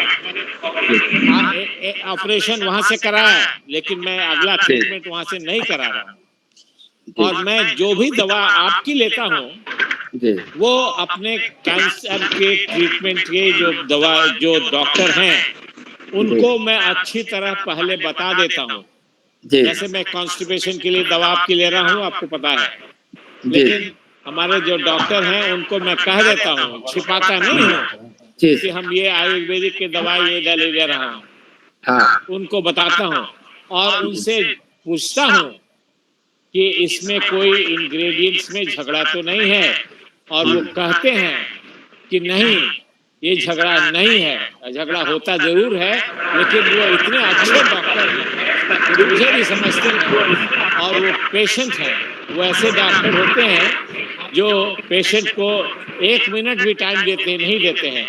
लेकिन कुछ अच्छे डॉक्टर हैं जो आपसे बात करते हैं और तब तक बात करते रहते हैं जब तक वो संतुष्ट नहीं हो जाते हैं और आप संतुष्ट नहीं हो जाते हैं। मेरा सौभाग्य है कि आयुर्वेद की तरफ से आपसे भी मैं जब बात करता हूँ तो बताता हूँ, और आज भी मैंने अपना प्रिस्क्रिप्शन भेजा है आपको कि मैं कैंसर की कौन सी दवाएं ले रहा हूँ, ये भी आप देख लीजिए। और मैं आपकी जो दवा है उसको कैंसर के पेशेंट पे उनको भी देता हूँ। और जब दोनों हमसे देते हैं तो ये हमारा विश्वास दिखाता है या अविश्वास? नहीं सर, आपका मैं डेडिकेशन मानता हूँ। आप सही तरीके से एनालाइज करते हैं और ये भी कोशिश करते हैं अगर कोई तरीके से आगे बढ़ सके तो उसके लिए आप सलाह देते हैं। और आज हुआ है सर ऐसा, एक हमारे घर में हमारी पोती के समान है एक लड़की, बहुत दुबली पतली है, बहुत कमजोर है। उसको मैंने बेधड़क आपका अश्वगंधा दिया। आपकी करीब 10,000 रुपए की दवाइयाँ हमारे पास हमेशा रहती हैं, उसमें से चुन के पूछ करके तुरंत दूसरे को दे देना। ये हमारा विश्वास दिखाई देता है या अविश्वास? नहीं सर आपका आशीर्वाद है, विश्वास से ये हमारा विश्वास है, ये हमारा विश्वास है। और ऐसा विश्वास है जो आयुर्वेद की बड़ी किताबों को मैंने खुद पढ़ करके इस विश्वास को जमाया है। और इस विश्वास के साथ मैं खुद लड़ता हूँ उन लोगों के साथ जो कुछ ऐसे बड़ी बोली बात कह देते हैं।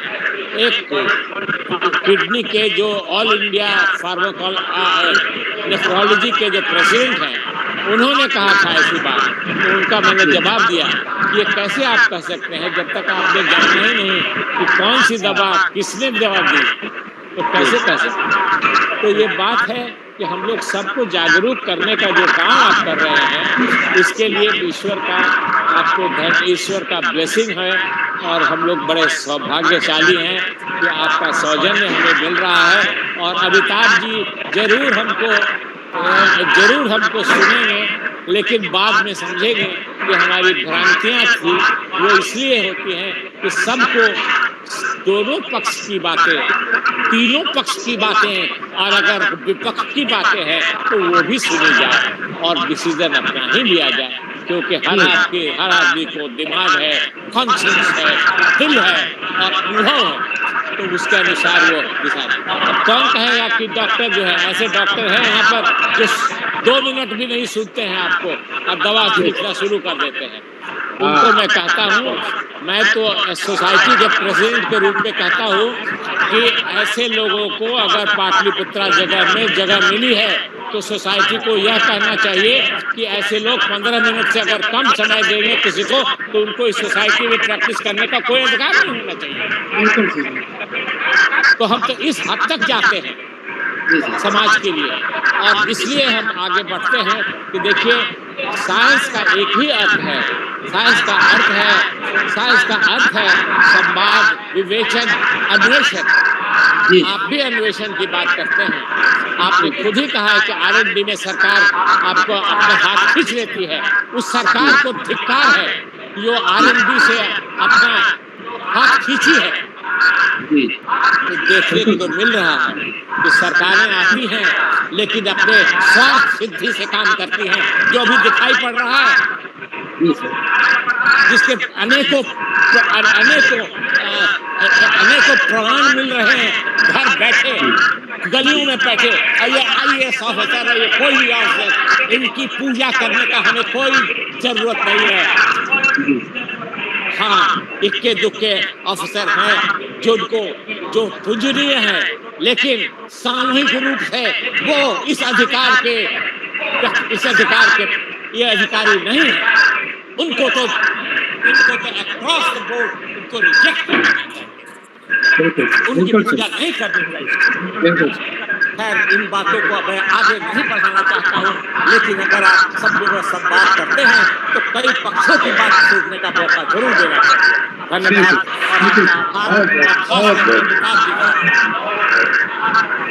बहुत अच्छा सर, बहुत अच्छा, और बहुत अच्छा लगा। और ये भट्ट साहब के दवा से इतना फायदा हुआ, इसका अनुमान हमको भी नहीं था। और आपके एक और भट्ट गणेश चंद्र दास जी लंदन से आ गए, वो भी नागेश झा जी की तरह और गौरी प्रसाद की तरह, और बोलते हैं कि बस भट्ट साहब की दवा करिए। गणेश जी, आप अपना अनुभव क्या बोल रहे हैं? गणेश जी लंदन से, आपकी आवाज नहीं आ रही है। सभी विद्वान जनों को मेरी ओर से प्रणाम। और मैं तो संक्षेप में डॉक्टर SM भट्ट का फैन रहा हूँ, और बहुत पुराना फैन रहा हूँ। और बहुत लोगों को मैंने अपने परिवार में भी जो है डॉक्टर भट्ट साहब का नाम मैंने रेफर किया है, और उनकी दवाई से जो है लोगों को बहुत रिलीफ मिल रहा है।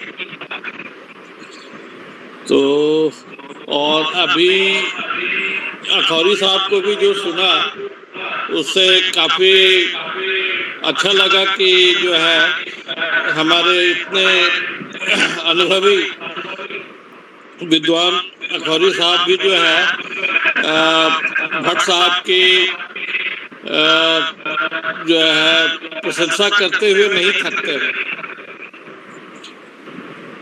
और आगे मैं तो यही कहूँगा कि ये हमारे ग्रुप के लिए डॉक्टर सैंदर भट्ट जी एक अपने आप में उदाहरण है, जो हर कोई जो है इनको फॉलो करने की कोशिश करता है, और हर छोटी से छोटी, बड़ी से बड़ी बीमारियों के लिए उनसे कंसल्ट करता है।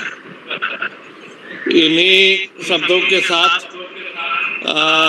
मैं अपनी वाणी को विराम देना चाहूँगा, और अमिताभ जी, चंद्रेश्वर जी, नागेश जी, सबों को अपना प्रणाम करना चाहूँगा।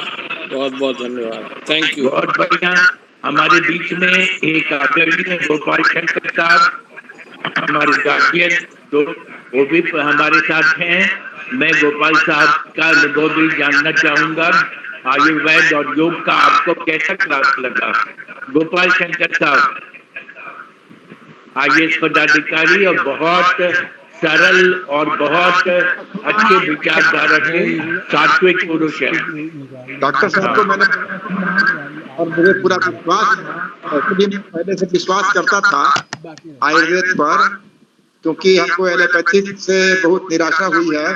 बहुत सा जो रोग है वो छूटता नहीं है। खाली एक ही मेरा एक प्रश्न होगा भट्ट साहब से कि एक्जिमा जो है ना, उसका इलाज कैसे इफेक्टिव तरीके से किया जाए, इस पर भी कृपा करके कोई नुस्खा बताएं तो हम उसका उपयोग करेंगे। एक्जिमा, चर्म रोग और एक्जिमा का हमारे पास बहुत अच्छा दवा हमने बनाया हुआ है। एक्जिमा का कारण बता देता हूँ क्यों होता है। एक्जिमा एक्चुअल में विरुद्ध आहार खाने से होता है। इसको पहले रोकना होगा। विरुद्ध आहार में आप लिस्ट जान लीजिए, जो मैंगो शेक अवेलेबल है दूध के साथ, कोई भी फल वो विरुद्ध आहार है।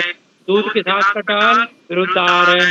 ज्यादातर लोग ये गलती करते हैं कि शाम को खाना खाते हैं और रात में 1 घंटे बाद दूध पी लेते हैं, और वो चीज जहर बन जाती है। वो लगातार हमारे ऑटो इम्यून सिस्टम को एक्टिवेट करती है। एक्जिमा कुछ नहीं है सर। आप विरुद्ध आहार त्यागिए, नेचुरल फ्रूट जूस पीजिए, सात्विक खाना खाइए, मैं डाइट चार्ट दे दूंगा, मैं एक ऑयल बनाया हूँ वो दे दूंगा, मैंने एक जिम्नोडर्मा करके डिटॉक्स पाउडर बनाया है जो बॉडी में जितने टॉक्सिन भरे रहते हैं, जो ऑटो एंटीबॉडी बन के बॉडी में बार बार वो रिएक्शन दे रही हैं, जो खुजली हो रही है, जो तमाम तरह की स्किन डैमेज हो रहे हैं, वो सबकी समस्या है कंबाइंड थेरेपी में। कंबाइंड थेरेपी में आपको डाइट फॉलो करना होगा, विरुद्ध आहार नहीं लेना होगा, जो डोज बताएंगे उसको लेना होगा, और जिस तरीके की दवा कहेंगे उसको लेना होगा, और ये ठीक हो जाएगा। ज्यादातर योगा लीवर से रिलेटेड अगर करेंगे, लीवर जितना फिट रहेगा, जितना स्वस्थ रहेगा, उतना ही जल्दी एक्जिमा आपका ठीक होगा। तब डॉक्टर साहब ये जो मिल्क शेक हम लोग पीते हैं, दूध और आम मिला के, तो नहीं पीना चाहिए सर? ये विरुद्ध आहार है, सबसे बड़ा जहर है। बॉडी लिमिट तक बर्दाश्त करती है, उसके बाद एक्जिमा, सोरायसिस, एचएलवी, एमडीएम, तमाम तरह के स्किन डिजीज हैं, एक से एक भयंकर है भाई। मैं तो मतलब नाम अंग्रेजी में और देखता हूँ कि सारा रीजन एक ही है। इधर एलोपैथिक वालों ने अलग अलग नाम दे रखा है, ये स्टेपिज है, एक्जिमा है, ये एमडीएम है, मल्टीपल स्क्लेरोसिस है। भैया सारे का रीजन है आपका लीवर और डाइट विरुद्ध आहार, सबका रीजन एक ही है, सबका मालिक एक ही है। इसके डिजीज का मालिक लीवर है और हमारा खाना पीना गड़बड़ है, इसलिए फास्ट फूड तुरंत बंद करें, डाइट में कार्बोहाइड्रेट इमीडिएट बंद करें, तब कार्बोहाइड्रेट यानी आलू एकदम बंद कर देना चाहिए। आलू, स्टार्च, जितना चीनी है वो बंद करिए, चाय की दूध भी बंद करिए, सिंथेटिक चीजें पूरी बंद करनी पड़ेगी सर, क्योंकि हमारे अंदर जो ऑटोइम्यून सिस्टम एक्टिवेट हुआ है उसको दबाने के लिए सबसे बढ़िया है हल्दी, सबसे बढ़िया है अदरक, सबसे बढ़िया है शहद, सबसे बढ़िया है काली मिर्च, सबसे बढ़िया है अर्जुन चावल, सबसे बढ़िया है दालचीनी। ये सारे हम स्पाइस में डाल देते हैं सब्जियों में, जैसे ये पकते हैं इनकी प्रकृति खत्म हो जाती है। अब हमें फायदा नहीं करता, हमें लगता है हम तो खाते हैं, फायदा नहीं करेगा। गार्लिक का हमने बताया था, गार्लिक को कच्चा ले लीजिए, आपका एलडीएल कैसा भी खराब हो, ट्राइग्लिसराइड खराब हो, ठीक कर देगा। लेकिन उसकी सब्जी में डाल दीजिए, बीज में डाल दीजिए, कोई फर्क नहीं पड़ेगा। और बहुत अच्छा, बहुत सारा आपने मतलब हम लोगों का आँख खोल दिया। जोशी जी, उमेश चंद्र जोशी। हाँ, धन्यवाद अमिताभ जी और डॉक्टर भट्ट साहब को बहुत बहुत धन्यवाद। बहुत ही आपने साइंटिफिक तरीके से और जितने भी एलोपैथिक डॉक्टर हैं उनको एक चैलेंज देते हुए आपने जो आज रीजनिंग दी हर एक चीज़ की, बहुत बहुत धन्यवाद।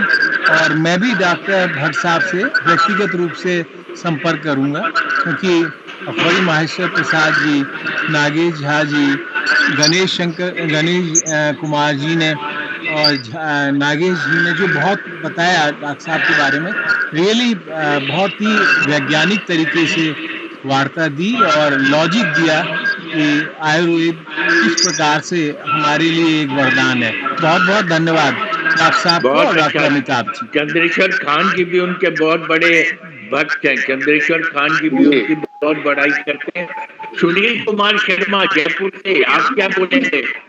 सुनील कुमार शर्मा, सुनील कुमार शर्मा, सुनील कुमार शर्मा, सुनील कुमार शर्मा। अच्छा, कोई बात नहीं, कोई बात नहीं। तो बहुत अच्छा लगा और आपने बहुत अच्छा ये मतलब हम लोगों को ज्ञान दिया और बहुत सारी जो आपने प्रिकॉशन बताई और ये भी बताया कि नारियल पानी हम लोग ले सकते हैं। बहुत सा भ्रांति आपने दूर किया और आम के साथ जो दूध मिला के मिलकर मतलब पीते हम लोग, वो सब बनना किया, हम लोग उसको फॉलो करेंगे और कुछ और आपसे सलाह लेना चाहेंगे और हम चाहेंगे कि हमारे यहाँ पर हमेशा क्लास लेते रहें। हम सभी को बहुत फायदा होगा। भगवान आपको लंबा उम्र दे और बहुत यश दे। हम अपने आदरणीय गोपाल शंकर साहब से कहेंगे कि हमारे ये मतलब डॉक्टर शैलेंद्र साहब को आशीर्वाद दें और उसके बाद चंद्रशेखर खान साहब की अमृतवाणी सुनेंगे। गोपाल शंकर साहब, गोपाल शंकर साहब, गोपाल शंकर साहब, गोपाल शंकर जी, गोपाल शंकर जी। अच्छा ठीक है, कोई बात नहीं। तो हम अब चंद्रशेखर खान साहब की अमृतवाणी। जी, बहुत बहुत धन्यवाद, आभार। और सर्वप्रथम आप ये देखेंगे कि 3-4 शिव ने एक साथ समान रूपी चीज का वर्णन किया। डॉक्टर शैलेंद्र अपने आप यहाँ मौजूद हैं, अखौरी माहेश्वर प्रसाद ने चीजों को रखा, नागेश जी ने रखा और उमेश जी ने रखा। शिव का एक नाम है वैद्यनाथ, वैद्यों के नाम। तो यदि हम अपनी प्राचीन चीजों को देखेंगे तो, और आज का जो विषय जो रखा गया कि योग, ध्यान और आयुर्वेद, स्वस्थ हम रहना चाहते हैं कि हमारी आयु बढ़े, लेकिन काम हम विपरीत करते हैं। लेकिन वेद का वर्णन, आयुर्वेद का वर्णन, योग का वर्णन, ध्यान का वर्णन, जिस निष्ठा, प्रतिबद्धता और वैज्ञानिक चेतना, हमारे बहुत सारी चीजों पर प्रश्न चिन्ह इसलिए रखते रहा है कि शोध और विकास की तरफ, रिसर्च एंड डेवलपमेंट की तरफ हमारा ध्यान नहीं रहा। रिसर्च करना है, क्योंकि सर्च तो सब कुछ किया गया है। यदि फिर से उसको हम प्राप्त नहीं करते हैं, उसका विकास नहीं करते हैं, तो वो कहीं रुक जाता है। डॉक्टर भट्ट के रूप में हमें एक ऐसे उद्भट विद्वान मिले हैं जो लगातार शोध में जुटे हुए हैं। और एक दो दिन पहले भी हम लोगों की बातचीत हो रही थी और मैंने इनसे आग्रह किया कि बेचूक बिना चूके हुए जितने चीजों का आप पेटेंट ले सकते हैं, लेते रहिए। क्योंकि पेटेंट यदि हम नहीं लेंगे तो एक तो हो जाता है कि चीजें लुप्त हो जाती हैं, और दूसरा होता है कि उन्हीं चीजों का गलत उपयोग होता है। समय बहुत हो गया है, इसलिए मैं समय नहीं लूंगा, लेकिन डॉक्टर भट्ट को, अखौरी माहेश्वरी प्रसाद साहब को, नागेश जी को, गोपाल शंकर जी को, अमिताभ जी को, उमेश जी को, गणेश जी को, हम लोग ये देखेंगे कि जो जज जो उन्होंने कहा है कि अपने ही इनकी दवा लेते हुए ये लगा कि जिस दिन खुलासा होता है उस दिन मन ठीक रहता है, और जहां कब्जियत हुआ तो मन भारी हो गया। तो इस जड़ को जो पकड़ है, इस चीज के लिए बहुत बहुत धन्यवाद। और एक एक करके, चूंकि हम लोगों के लिए भगवान की कृपा से ये अवेलेबल रहते हैं, आपको बहुत बहुत धन्यवाद डॉक्टर साहब कि जिस निष्ठा, प्रतिबद्धता, और आप यंग हैं, युवा हैं, और युवा को मैं बोलता हूँ उलटिए तो बनता है सब वायु के देश के, विश्व के वायुमंडल को जो विषाक्त बनाया जा रहा है, जहरीला बनाया जा रहा है, वो आपकी आभा, मनीषा और चिंतन से ये वायु अमृतमय बने। ताकि आज मैं कंक्लूड करना चाहूंगा अमिताभ जी, सिर्फ अखौरी साहब को प्रणाम करते हुए बोल रहा हूं कि सोचिएगा और फिर चर्चा भी हम लोग करेंगे। अमृतस्य पुत्रम, वेद में बोला गया कि अमृतस्य पुत्रम। इस चीज को यदि हम मान लेंगे कि हम अमृतस्य पुत्रम हैं, तो बहुत सारी चीजें अपने आप आ जाती हैं। और ये अनोखा विश्वास रहा है।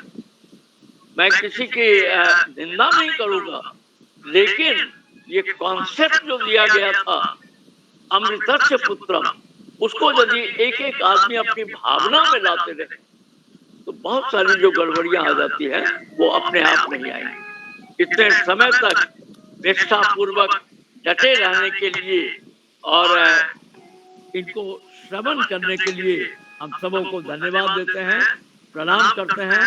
अखौल साहब से बहुत दिनों से बातचीत नहीं कर पाए हैं, आज मौका लगा।